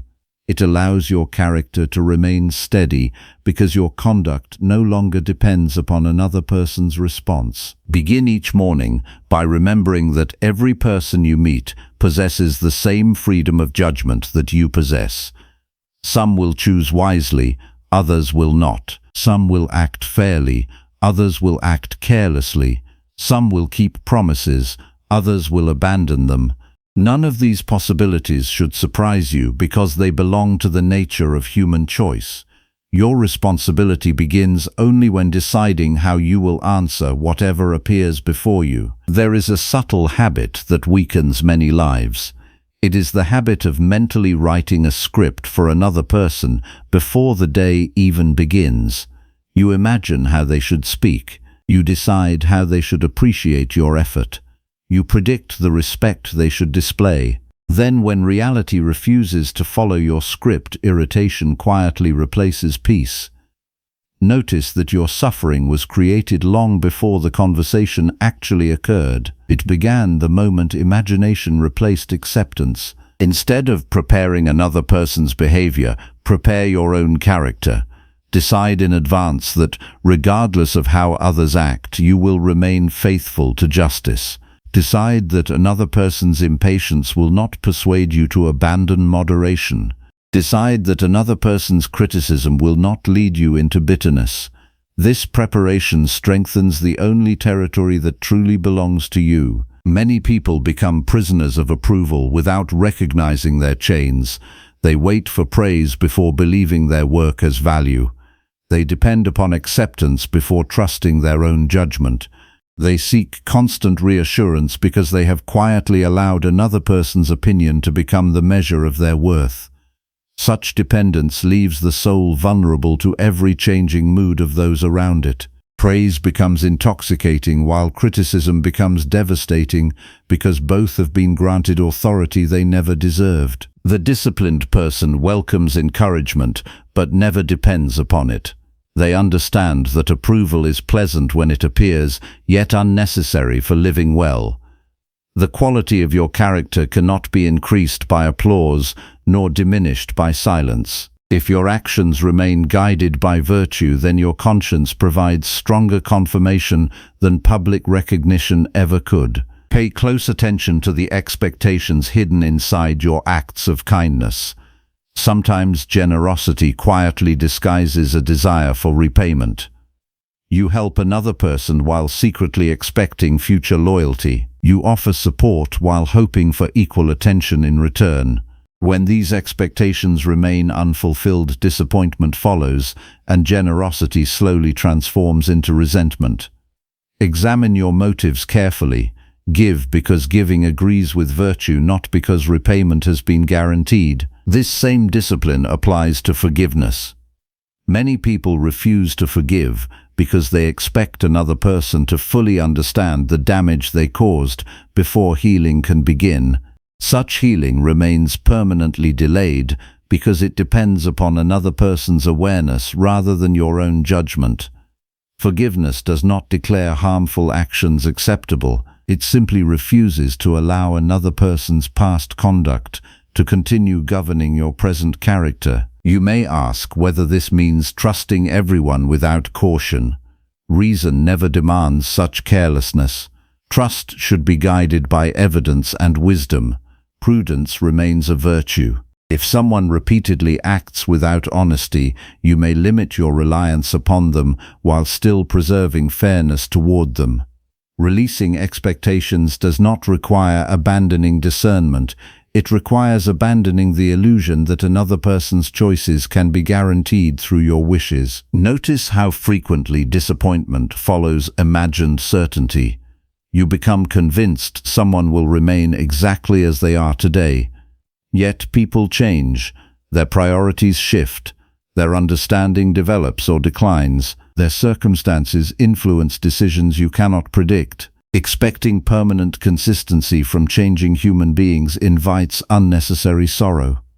Accept their freedom to change while remaining faithful to your own commitment to virtue. Throughout the day, practice asking one quiet question whenever frustration arises. Does this situation belong to my authority or to another person's judgment? If the answer belongs to another person's judgment, then release the desire to govern it. Turn immediately toward what still remains yours. Your honesty remains yours. Your patience remains yours. Your fairness remains yours.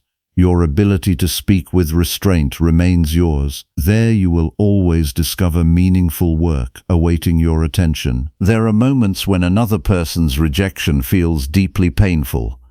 During such times, remember that rejection does not determine your value. Another person's opinion reflects the condition of their own judgment, not the complete truth about your character. If criticism contains wisdom, receive it with gratitude. If it lacks fairness, release it without bitterness. In either case, your task remains unchanged. Continue improving yourself through reason, rather than arranging your life around external approval. One of the greatest sources of unnecessary anxiety is attempting to manage how others perceive you. You rehearse conversations before they happen. You revisit them afterward, searching for mistakes. You imagine opinions that may never have existed.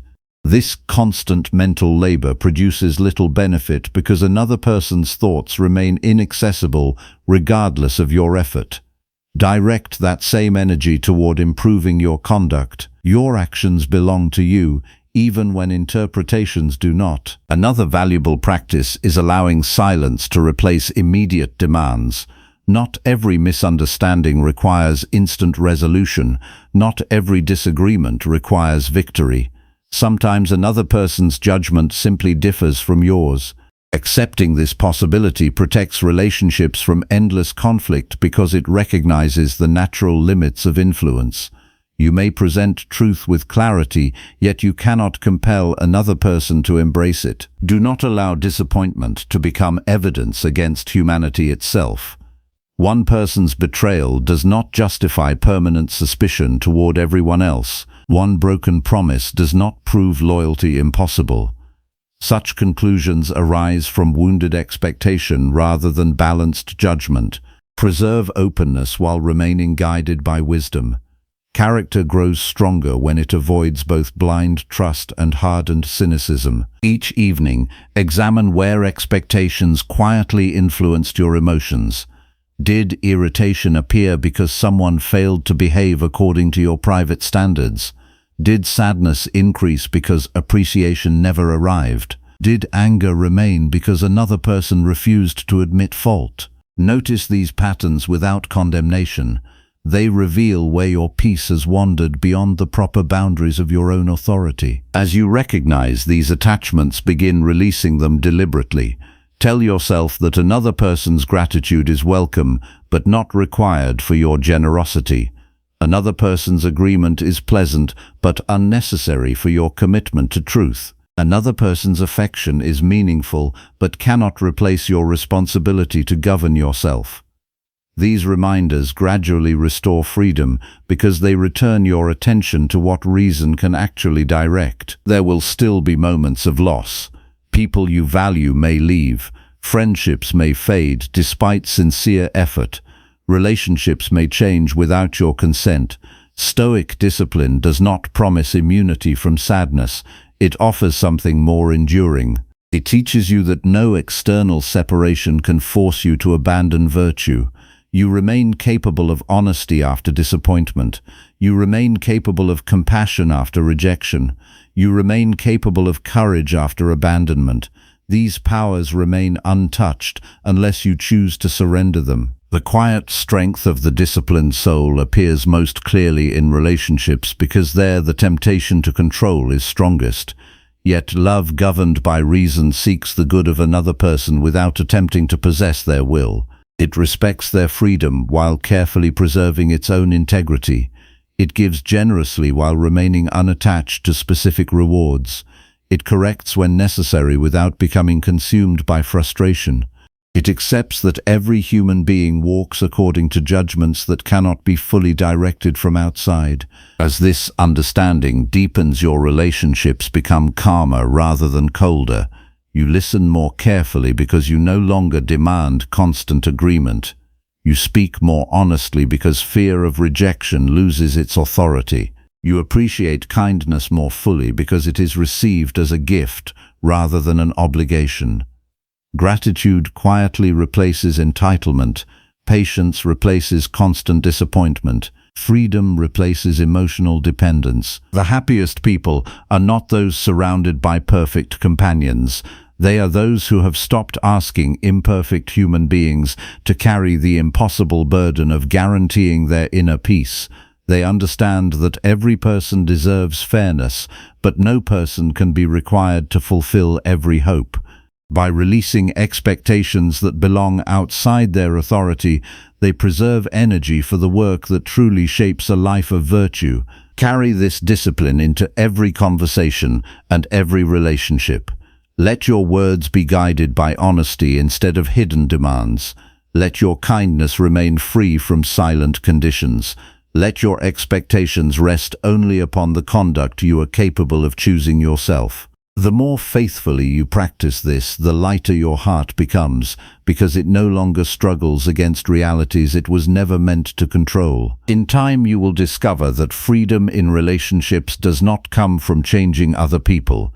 It comes from releasing the impossible task of governing their judgments. Once that burden falls away, your own character stands more firmly upon reason. Your peace becomes steadier because it grows from within rather than waiting upon the uncertain decisions of others. That is the quiet strength of a life no longer ruled by expectation but by virtue. Number 7. Speak only what serves truth and strengthens your inner discipline. Listen carefully to your own voice for a single day and you will discover the condition of your inner life. Every word that leaves your mouth has already passed through your judgment. Speech is not separate from character. It is one of its clearest expressions. Long before your actions reveal who you are, your words have already begun the work. They expose what your mind has accepted as worthy. They reveal whether reason governs your thoughts or whether impulse still occupies the highest place within you. Many people believe that speech exists only to communicate with others. They overlook its greater influence. Every sentence you speak also teaches your own mind what it should continue believing. Every complaint repeated aloud strengthens the habit of complaint. Every unnecessary exaggeration weakens your loyalty to truth. Every careless insult trains the mind toward contempt. Every honest statement quietly strengthens integrity because your words and your judgment remain in agreement. You are always shaping yourself while you speak. The disciplined person understands that speech is never neutral. Every conversation either strengthens virtue or weakens it. Words can preserve self-command or dissolve it. They can encourage wisdom or feed confusion. They can protect justice or inflame resentment.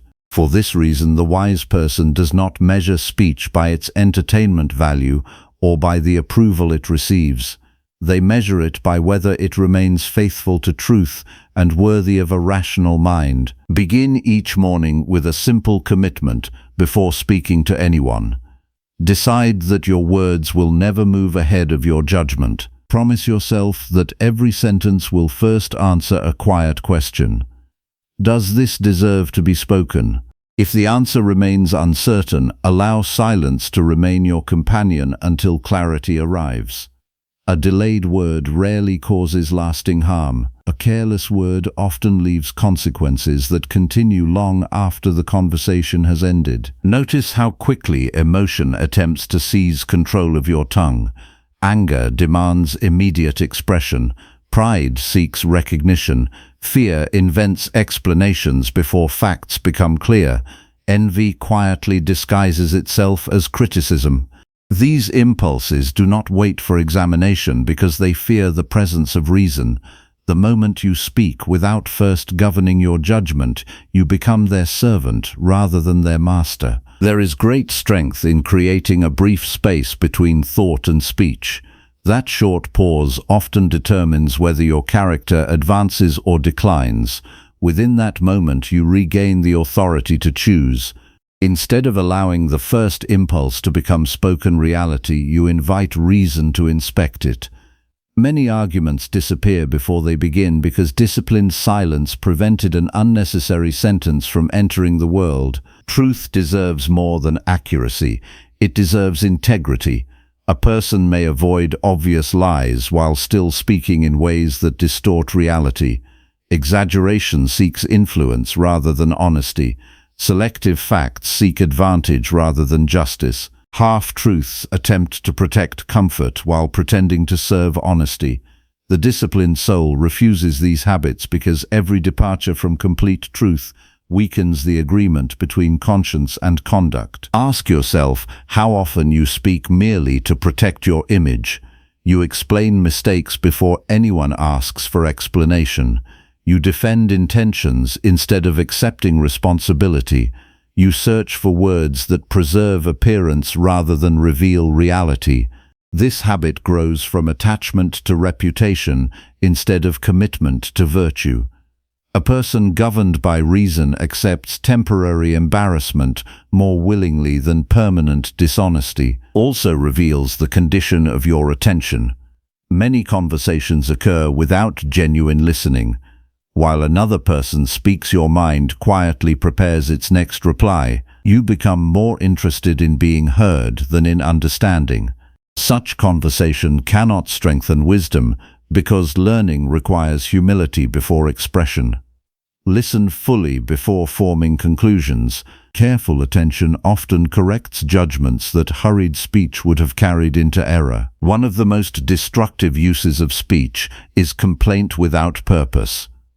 There is a difference between describing reality honestly and continually rehearsing dissatisfaction. Honest description seeks understanding. Endless complaint feeds discouragement. Every repeated grievance strengthens the impression that circumstances possess greater authority over your peace than they truly do. The disciplined person acknowledges difficulty without allowing every conversation to become another rehearsal of helplessness. Throughout the day, observe how often your words increase the weight of a situation rather than lighten it through reason. A minor inconvenience becomes unbearable after repeated exaggeration. A temporary disappointment becomes permanent through constant retelling. The event itself passes while your speech continues preserving its influence. Release the habit of enlarging ordinary difficulties through dramatic language. Speak in proportion to reality. Your mind gradually learns the same discipline. Another quiet danger appears in conversations about people who are absent. The mind often enjoys discussing the faults of those who cannot answer. Such speech rarely improves anyone. Instead, it strengthens pride because it quietly places you above another person's shortcomings. The disciplined soul avoids becoming a collector of other people's failures. Time spent examining absent lives is time withdrawn from improving your own. Before speaking about another person, ask yourself whether your words serve justice. Are you sharing necessary truth or merely satisfying curiosity? Are you helping someone act more wisely or inviting them to join your criticism? Are your words motivated by concern for what is right or by the pleasure of judgment? These questions protect both your character and the trust others place in you. There will be moments when truth becomes uncomfortable. Speaking honestly may require admitting fault. It may require refusing convenient deception. It may require disappointing someone who expected agreement. During such moments, remember that honesty does not become less valuable because it carries difficulty. The price of truth may be temporary discomfort. The price of falsehood is lasting disorder within your own soul. At the same time, wisdom does not require speaking every thought that enters the mind. Many people confuse honesty with impulsive expression. They believe every opinion deserves immediate release. Reason teaches restraint. The thought deserves speech only after examination. Ask whether it is true. Ask whether it is necessary. Ask whether it serves justice. If it fails these tests, silence becomes the wiser choice. Silence itself is an important discipline. Many people fear quiet because it removes opportunities to display themselves. Yet silence often protects the mind from unnecessary conflict. It allows judgment to mature before expression. It prevents passing emotions from becoming permanent words. A person comfortable with silence demonstrates that they seek truth more than attention. Practice remaining silent during moments when your pride demands immediate defense. If someone misunderstands you, pause before correcting every detail. If criticism appears, wait long enough to separate useful insight from wounded emotion. If another person speaks harshly, resist the urge to match their tone. These pauses strengthen self-government because they remind the mind that immediate reaction is never an obligation. Your speech should also reflect moderation. Excessive promises weaken reliability because they commit you beyond what reason approves. Excessive praise loses sincerity because it no longer reflects careful judgment. Excessive criticism clouds fairness because it overlooks complexity. The disciplined voice remains measured because it seeks truth rather than emotional effect. There is another practice worth adopting each evening. Recall the conversations you had throughout the day. Examine them without excuses. Where did unnecessary words escape because impatience interrupted wisdom? Where did silence become avoidance when truth required courage? Where did pride shape your language? Where did kindness disappear because irritation became stronger than justice? Such reflection gradually purifies speech because tomorrow's conversations begin with today's lessons. Do not overlook the words you speak to yourself. Inner dialogue forms the foundation of outward speech. If your private thoughts remain filled with contempt, fear, or endless self-accusation, those patterns eventually appear in conversation. Speak truthfully within your own mind, as carefully as you speak before others. Reject dramatic conclusions unsupported by reason. Replace careless judgments with balanced observation. A disciplined inner voice prepares disciplined outward speech. You will encounter people who invite you into conversations lacking purpose. Some seek gossip, others seek endless argument, others pursue constant complaint because it creates temporary companionship through shared dissatisfaction. You are not required to participate simply because the opportunity appears. Quietly redirect the conversation when possible. If that cannot be done, preserve your own integrity by refusing to strengthen habits that oppose virtue. Becomes especially important during disagreement. Winning an argument often tempts the ego more strongly than discovering truth. You search for clever replies rather than honest understanding. You interrupt before fully hearing. You exaggerate another person's position to make your own appear stronger. None of these habits belong to reason. During disagreement, let your highest aim remain truth itself rather than personal victory. A conversation guided by justice leaves both character and relationship stronger, regardless of the outcome. The disciplined person also recognizes that tone carries moral significance. Truth delivered with unnecessary harshness often serves pride instead of wisdom. Gentleness does not weaken honesty. Calmness does not reduce conviction. Words shaped by justice seek correction rather than humiliation. They preserve the dignity of another person while remaining faithful to reality. As your speech becomes more disciplined, another change quietly appears. your thoughts themselves begin slowing down. Because you no longer permit every impulse to become spoken language, your mind gradually develops greater order. Reflection replaces haste.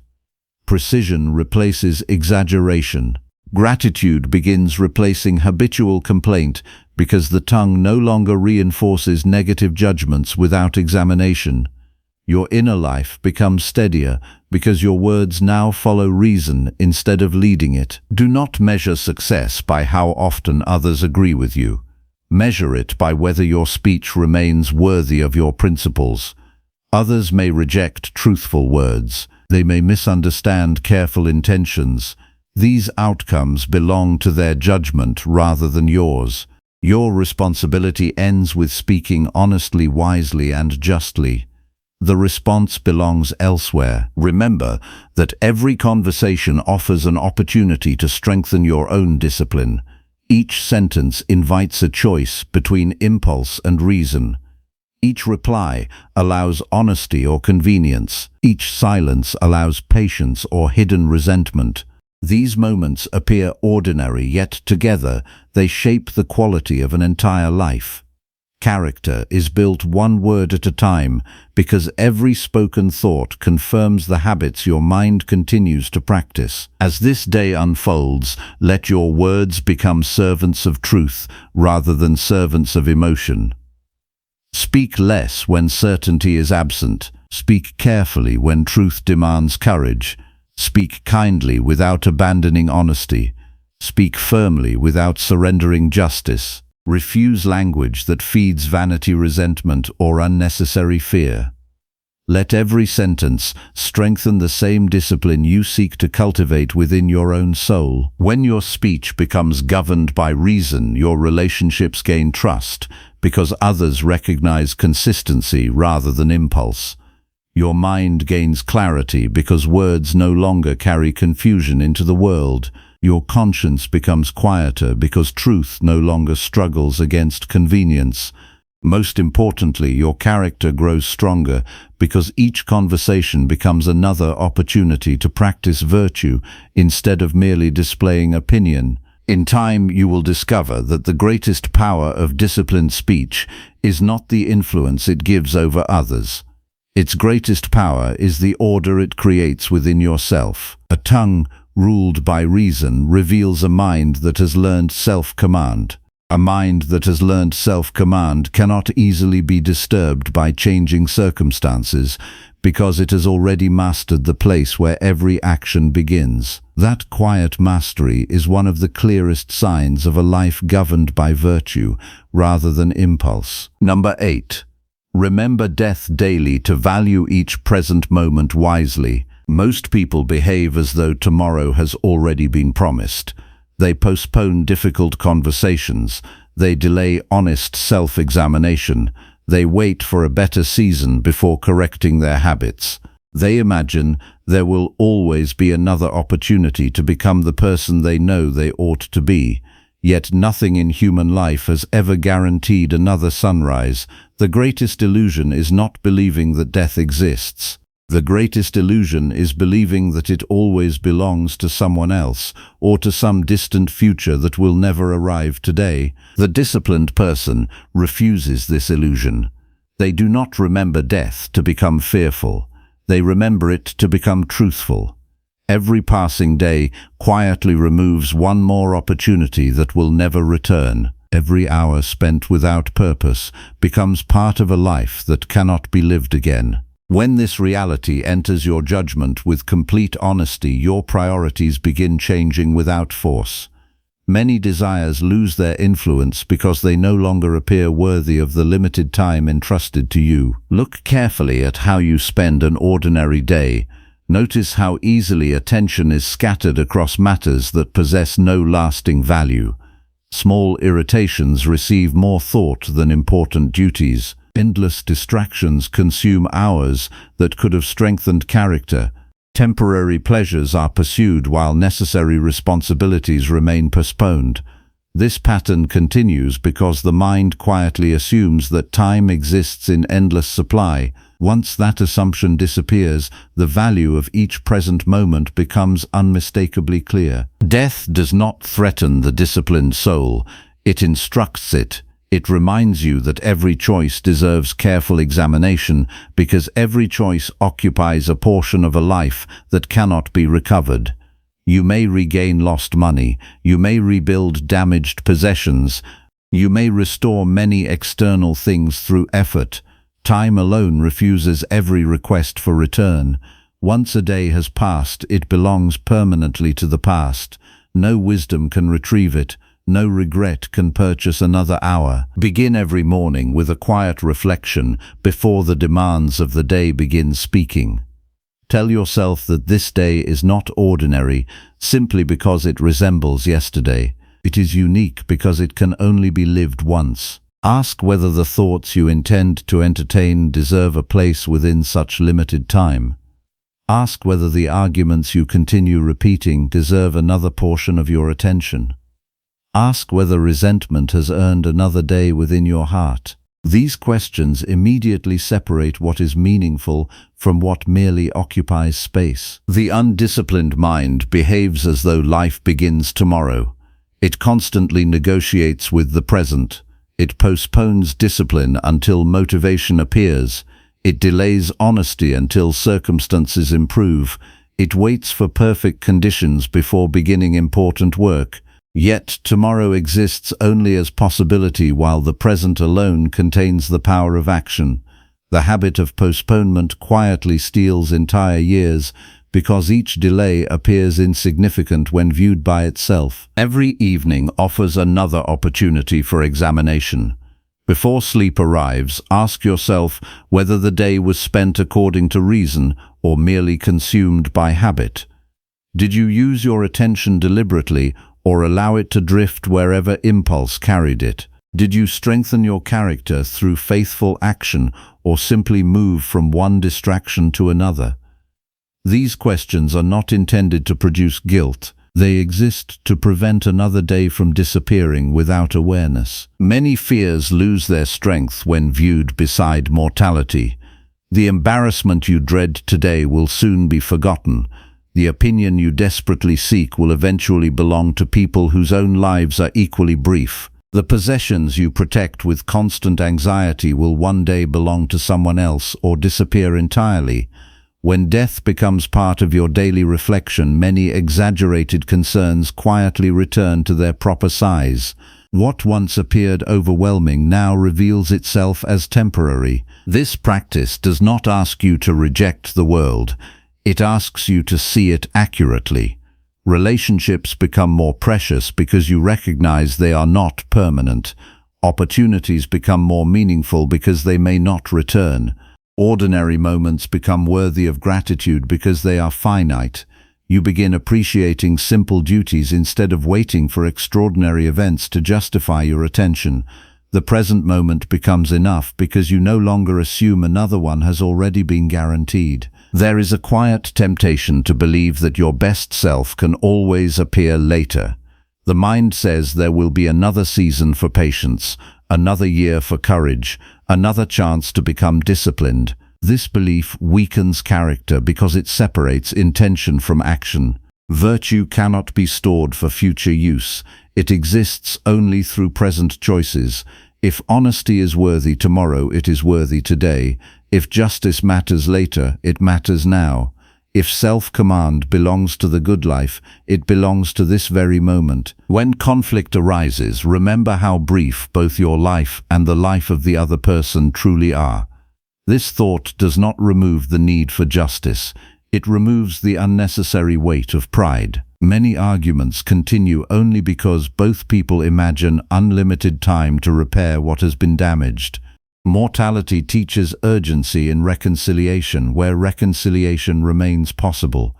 It teaches restraint where anger seeks endless continuation. It reminds you that preserving character matters more than winning temporary victories. Notice how death changes the meaning of ordinary labor. Work performed with integrity becomes valuable because it represents part of a limited life invested well. Small acts of kindness become significant because they may become the final opportunity to strengthen another person's day. Even simple conversations deserve greater care because neither participant knows whether another meeting will occur. This awareness gives seriousness to daily life without making it heavy. It replaces carelessness with intention. Do not confuse remembering death with expecting constant tragedy. Stoic reflection does not invite anxiety, it invites presence. Anxiety imagines endless disasters beyond your authority. Presence directs attention toward the duty immediately before you. When you understand that time cannot be extended, you naturally stop wasting it resisting realities that cannot be changed. You begin asking only what action virtue requires here and now. Another useful exercise is to examine every major decision through the measure of mortality. Ask yourself whether this choice would still appear worthy if your remaining time were unknown. Would you continue nurturing this resentment? Would you continue avoiding necessary correction? Would you continue sacrificing honesty for convenience? Such questions remove many false priorities because they expose the difference between lasting value and temporary desire. The fear of death often grows stronger in minds that have neglected living well. A person who constantly postpones virtue naturally fears losing future opportunities because the present has been wasted. The disciplined person approaches mortality differently. They seek to complete each day with such integrity that if no further day arrived, their conscience would remain at peace. This does not require perfection. It requires sincere effort governed by reason. Be careful not to mistake busyness for meaningful living. Many people fill every hour with movement while remaining strangers to themselves. Activity alone does not honor the gift of time. A crowded schedule may still conceal an undisciplined soul.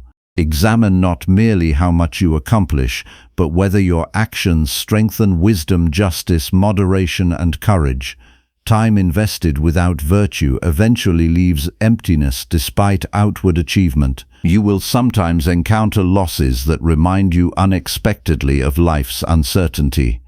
Instead of turning away from these reminders, allow them to deepen your commitment to living wisely. Every farewell teaches that nothing external remains permanently yours. Every ending encourages greater gratitude for what still remains within your reach today.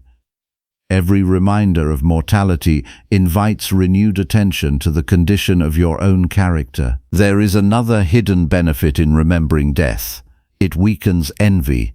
Why compare your brief journey with another person's equally temporary path? Why consume precious attention measuring possessions that neither of you will keep forever? Envy depends upon forgetting the true measure of human life. Mortality restores proportion by reminding you that the quality of your character remains more significant than the quantity of your possessions. Throughout the day, practice returning your attention to the present responsibility whenever the mind begins wandering into endless speculation. Ask yourself what duty belongs to this hour, not next month, not next year, this hour. The present contains sufficient work for a disciplined soul. Honest speech, careful listening, faithful labor, patient endurance, fair judgment.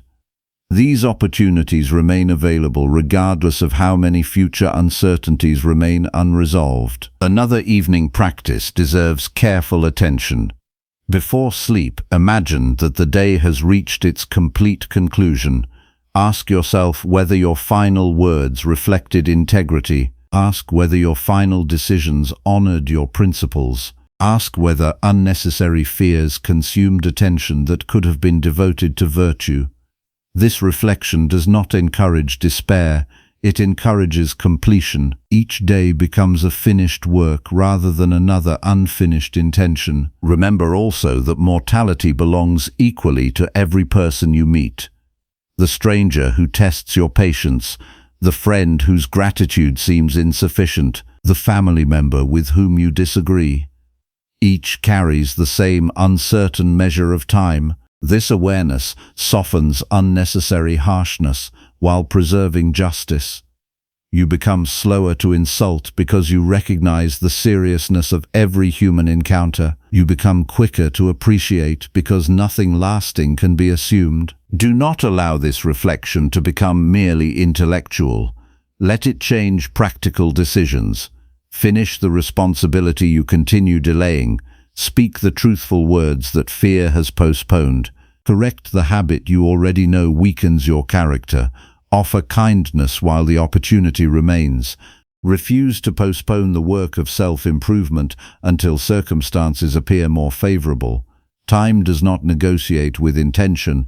It moves forward regardless of preparation. One of the greatest forms of wisdom is ending each day without carrying avoidable regret into the next. Regret often grows from neglected duties rather than unavoidable failures. You cannot control every outcome.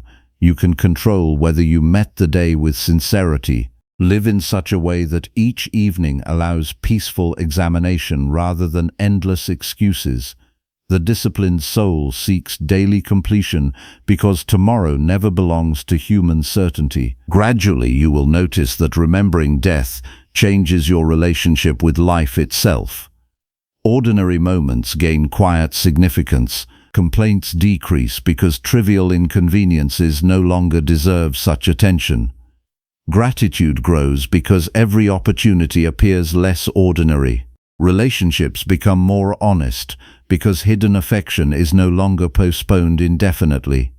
Work becomes more faithful because each task represents another chance to practice virtue before time moves forward again. The happiest people are not those who forget mortality. They are those who allow it to purify their judgment. They stop measuring success through endless accumulation because they know nothing external remains forever. They stop delaying inner work because they understand character alone accompanies every passing day. They stop wasting attention upon matters beyond their authority because each moment has become too valuable for unnecessary conflict. Carry this reflection quietly into tomorrow morning. Let the awareness of life's limits sharpen rather than darken your vision. Let it remind you that the present hour deserves your fullest reason. Let it persuade you to release needless distraction before another day disappears. Let it encourage faithful attention to every duty placed before you. A life becomes meaningful not by extending its length but by governing each available moment according to virtue. When the certainty of death becomes a companion rather than an enemy, your choices begin serving what truly matters. You speak more honestly because pretense loses its attraction. You forgive more readily because resentment wastes irreplaceable time. You work more faithfully because duty deserves today's effort rather than tomorrow's promise. You govern your mind more carefully because every thought occupies part of a life that cannot be repeated. In this way, mortality becomes not a source of fear, but a constant guide leading you back to the only place where wisdom can ever be practiced, which is the present moment lived with reason, integrity, and unwavering devotion to virtue. Number 9. Practice gratitude for every duty given by nature today. When you awaken each morning, your first thought often reaches toward what is missing.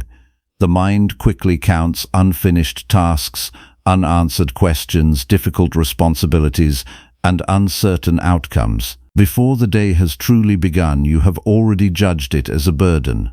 This habit quietly shapes everything that follows. A mind trained to notice only what it lacks becomes blind to what it has been entrusted to do. The disciplined person begins elsewhere. They first recognize that another day has been placed before them, and with it another opportunity to live according to reason. That recognition is the beginning of genuine gratitude. Gratitude is often misunderstood as appreciation only for pleasant circumstances. Such gratitude disappears the moment life becomes demanding.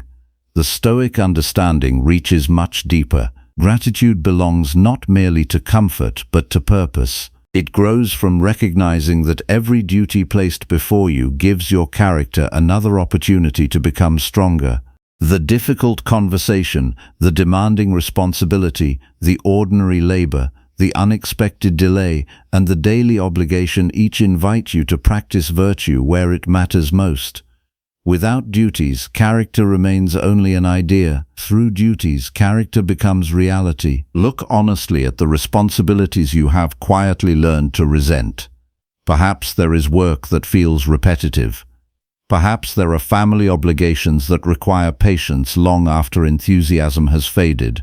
Perhaps there are personal disciplines that seem tiring because no one else notices your effort. Ask yourself whether these duties truly diminish your life or whether they provide the very training your soul requires. The mind often labels as inconvenience what reason recognizes as opportunity. Nature has not assigned every person the same path. One person carries responsibility through leadership, another serves through quiet consistency.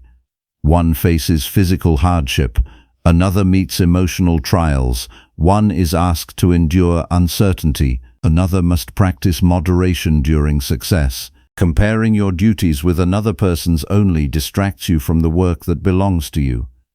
Wisdom begins when you accept that your task is not to choose your circumstances, but to fulfill your responsibilities with excellence. Many people believe gratitude begins after life becomes easier. They tell themselves they will appreciate their responsibilities once the pressure disappears. Yet that day rarely arrives because the mind that cannot appreciate today's duties will also complain about tomorrow's comforts. Gratitude is not the reward for favorable conditions, it is a discipline of judgment. It begins when you decide to view your responsibilities through the eyes of reason instead of through the lens of preference. Before the demands of each morning gather around you, pause for a brief examination.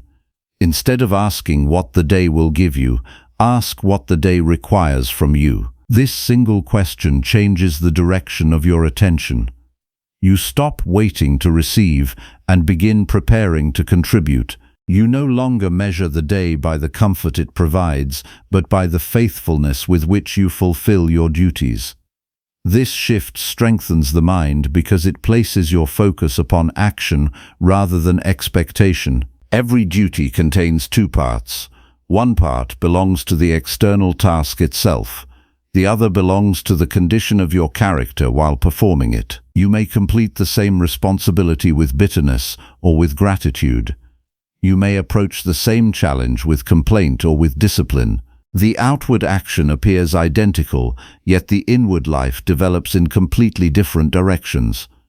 The Stoic path is concerned not only with what you do, but with the spirit in which you choose to do it. Notice how easily the undisciplined mind exaggerates ordinary burdens.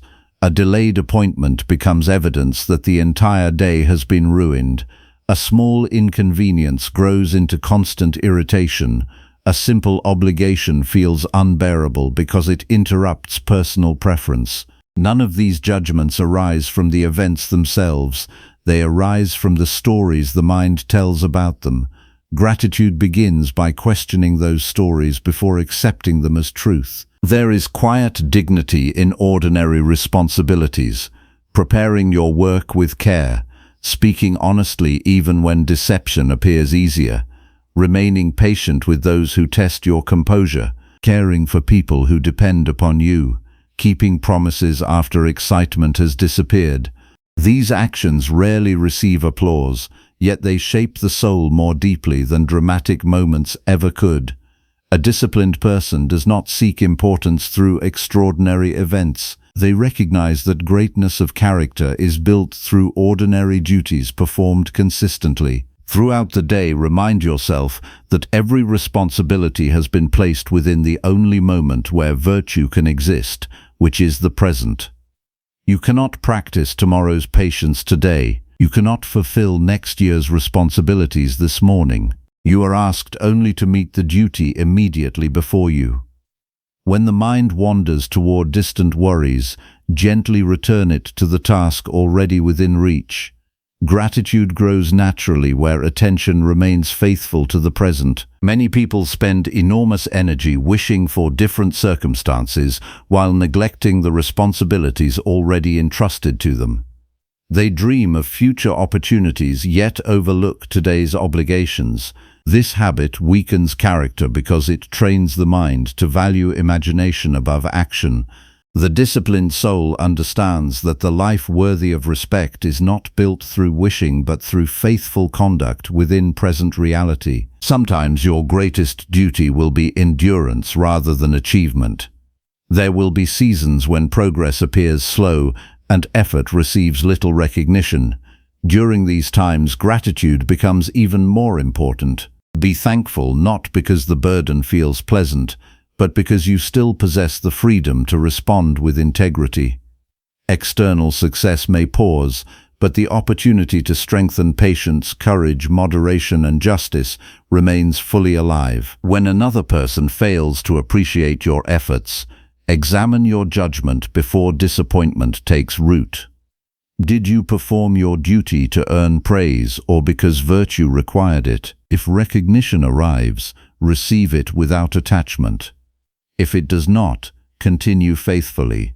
The value of your actions is determined by their agreement with reason, not by the applause they attract. Gratitude protects you from dependence upon approval because it reminds you that fulfilling your responsibility is already a worthy reward. There is another form of gratitude that deserves careful practice. Be thankful for correction when it reveals genuine weakness. Honest criticism often feels uncomfortable because pride prefers comfort over growth. Yet a flaw that remains hidden cannot be improved. When someone exposes a failing that truly belongs to you, receive the lesson with humility rather than resentment. Such moments provide opportunities to refine your character, and that is a gift greater than temporary comfort. Each difficulty placed within your path asks a silent question. Will you allow this moment to govern your character, or will your character govern this moment? Gratitude answers by recognizing that every challenge contains another opportunity to strengthen reason. Instead of asking why this responsibility exists, ask how virtue may be practiced through it. The question itself begins transforming the experience. Pay careful attention to your language throughout the day. Listen for sentences that reveal hidden resistance. Notice how often you say that you have to complete a duty. Replace that judgment with the understanding that you are able to fulfill a responsibility entrusted to you. This is not empty optimism. It is a correction of perspective. Many obligations exist because you possess abilities that can still serve meaningful purposes. Gratitude recognizes this privilege instead of treating it as punishment. The disciplined person does not divide life into important moments and ordinary moments. Every duty deserves careful attention because every action shapes character. Washing away small carelessness prepares the mind to resist greater temptations. Speaking kindly during routine conversations strengthens the habit of justice before larger conflicts appear. Completing simple responsibilities with excellence prepares you for more demanding ones. Gratitude honors each opportunity regardless of its size. Another valuable exercise is to pause whenever frustration begins rising within you. Ask yourself whether the responsibility before you truly exceeds your ability to respond with reason. Often you will discover that the task itself remains manageable, while your resistance has created unnecessary suffering. Return your attention to the duty alone. Complete one action with care, then the next. Gratitude grows through faithful attention rather than emotional excitement. Be cautious of believing that freedom means living without obligations. A life emptied of responsibility does not necessarily become meaningful. The deepest freedom belongs to the person who willingly fulfills necessary duties without becoming a servant to complaint. Such a person carries responsibility with steadiness because they understand that purpose is found through service to virtue rather than escape from effort. As evening approaches, review your day with complete honesty. Ask yourself which responsibilities you welcomed and which you resisted. Notice where gratitude strengthened your conduct and where entitlement weakened it. Did you meet ordinary tasks with care or with impatience? Did you recognize opportunities for virtue hidden within demanding moments? This examination gradually trains your judgment because tomorrow begins with greater awareness than today. Do not measure gratitude by emotion alone. Some days you may not feel thankful, your body may be tired, your circumstances may remain difficult. Gratitude rooted in Stoic discipline does not depend upon changing feelings, it depends upon clear judgment. You choose to recognize that another opportunity for virtue exists even when comfort does not. This decision belongs entirely within your authority. There will always be someone whose responsibilities appear lighter than yours and someone whose burdens appear heavier. Neither comparison helps you fulfill your own duties. Nature has placed your attention within your own life for a reason. Direct it there. The question is never whether another person received different circumstances. The question is whether you are using your circumstances wisely. As this practice becomes part of your daily life, you will notice a quiet transformation. Responsibilities that once felt heavy begin feeling meaningful. Ordinary work gains dignity because it becomes an expression of character. Difficult people become opportunities to practice patience rather than obstacles to happiness. Delays become invitations to strengthen composure instead of reasons for irritation. Nothing external has necessarily changed, yet your judgment has become governed by reason rather than preference. The happiest people are not those who have escaped duty. They are those who have learned to welcome it with a disciplined mind. They understand that every responsibility offers another chance to live according to justice, moderation, courage, and wisdom. They no longer waste precious energy arguing with the existence of necessary work. Instead, they devote themselves fully to performing it well. Carry this understanding into the next morning you are given. Rise with the awareness that another day of responsibility is also another day of opportunity. Let gratitude shape your first judgment before complaint has a chance to speak. Meet each duty with steady attention rather than reluctant resistance.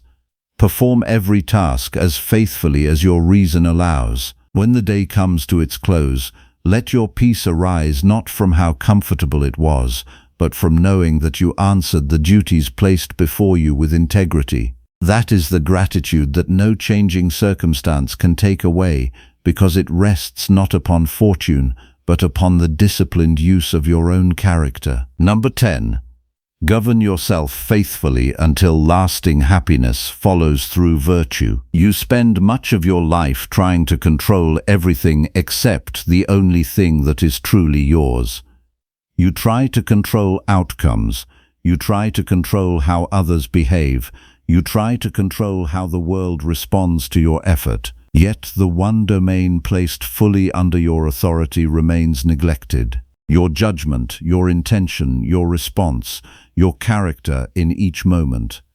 Until you turn inward and govern this inner domain faithfully, every external victory will feel unstable, and every external loss will feel unbearable. Self-governance is not a distant achievement reserved for rare individuals. It is the daily discipline of refusing to abandon reason when emotion becomes loud. It is the quiet act of choosing principle over impulse when no one is watching. It is the steady refusal to let circumstances rewrite your character. Happiness that depends on anything outside your control will always tremble.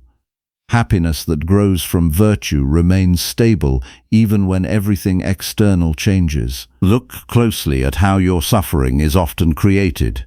It rarely comes from events alone.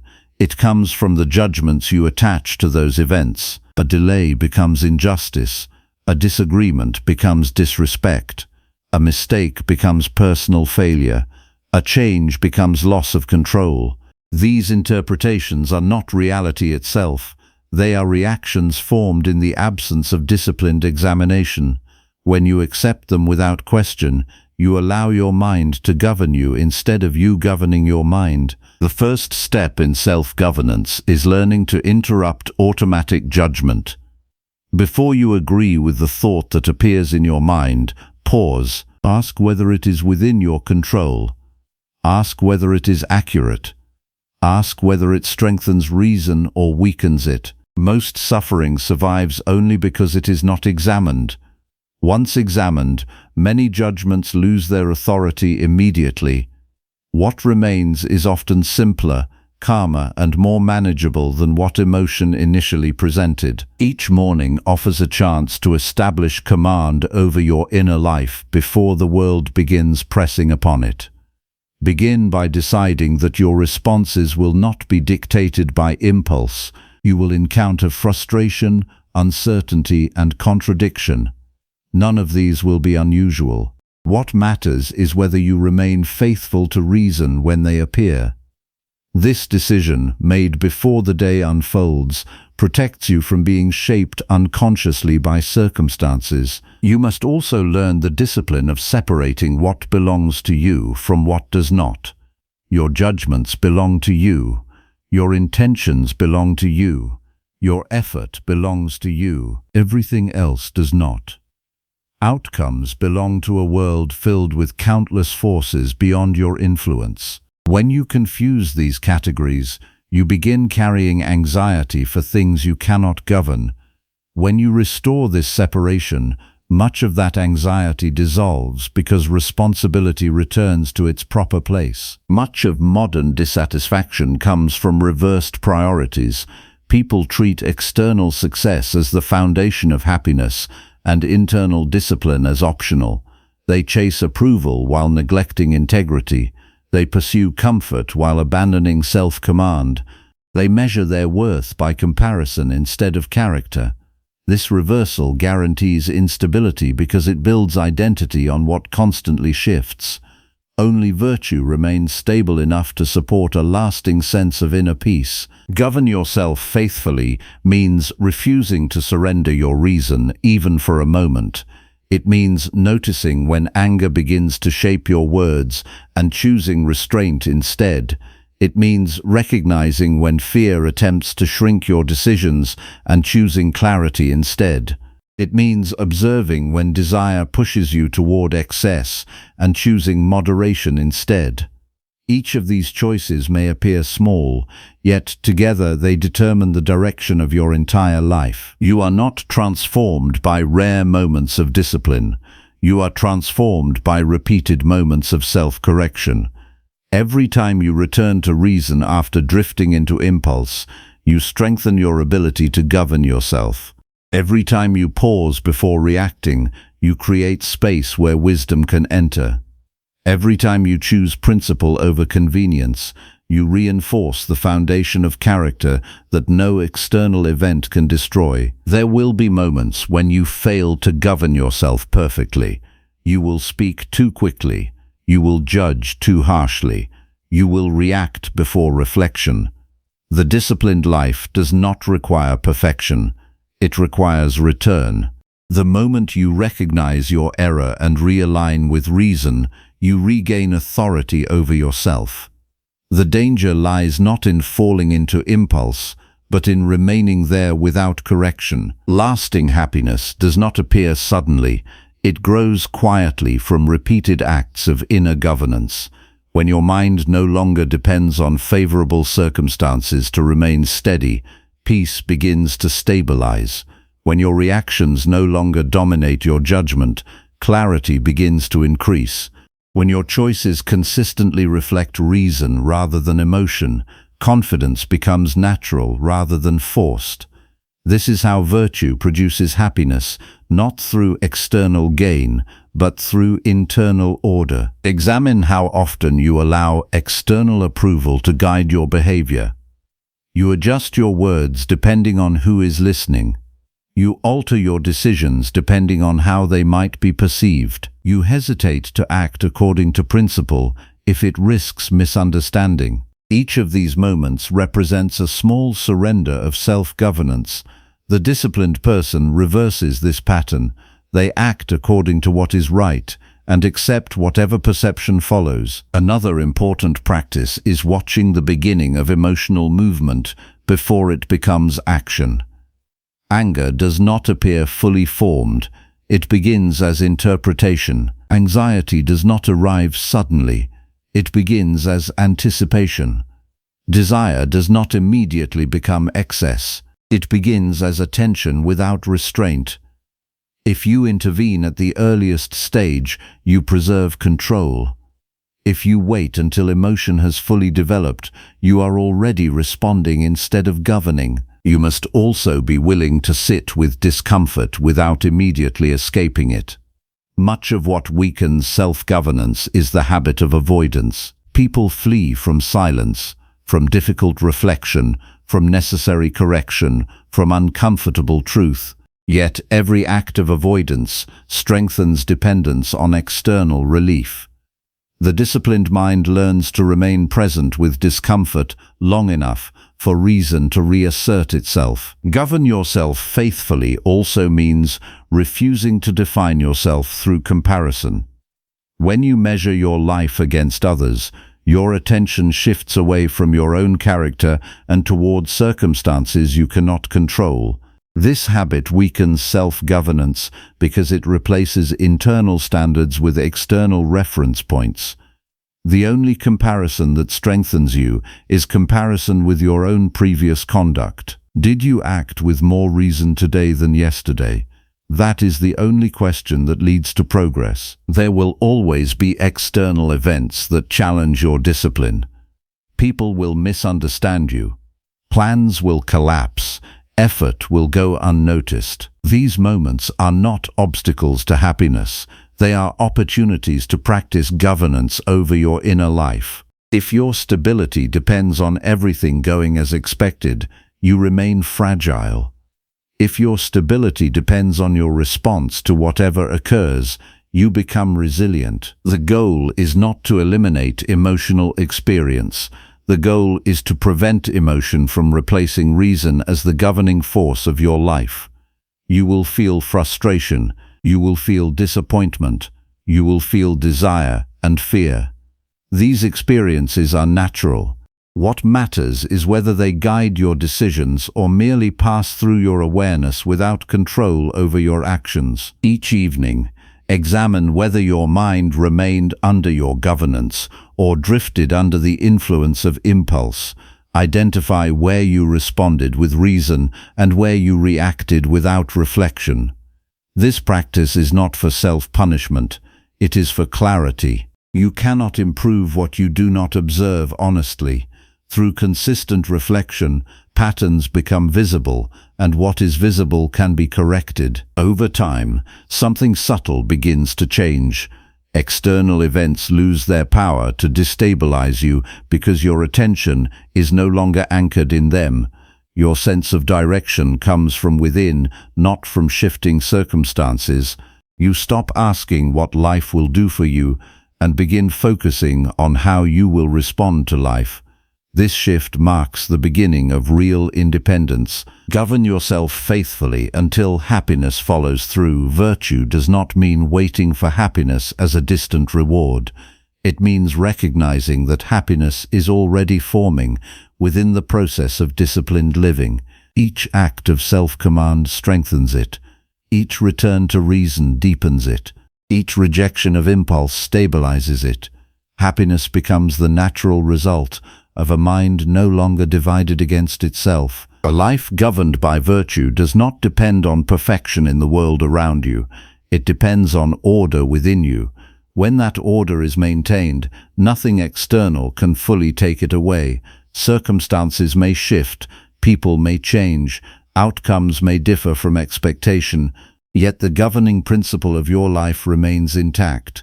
Reason remains in command, and from that command, a quiet and lasting form of happiness begins to emerge, not because life is controlled, but because you are finally governing the only part of life that was ever truly yours.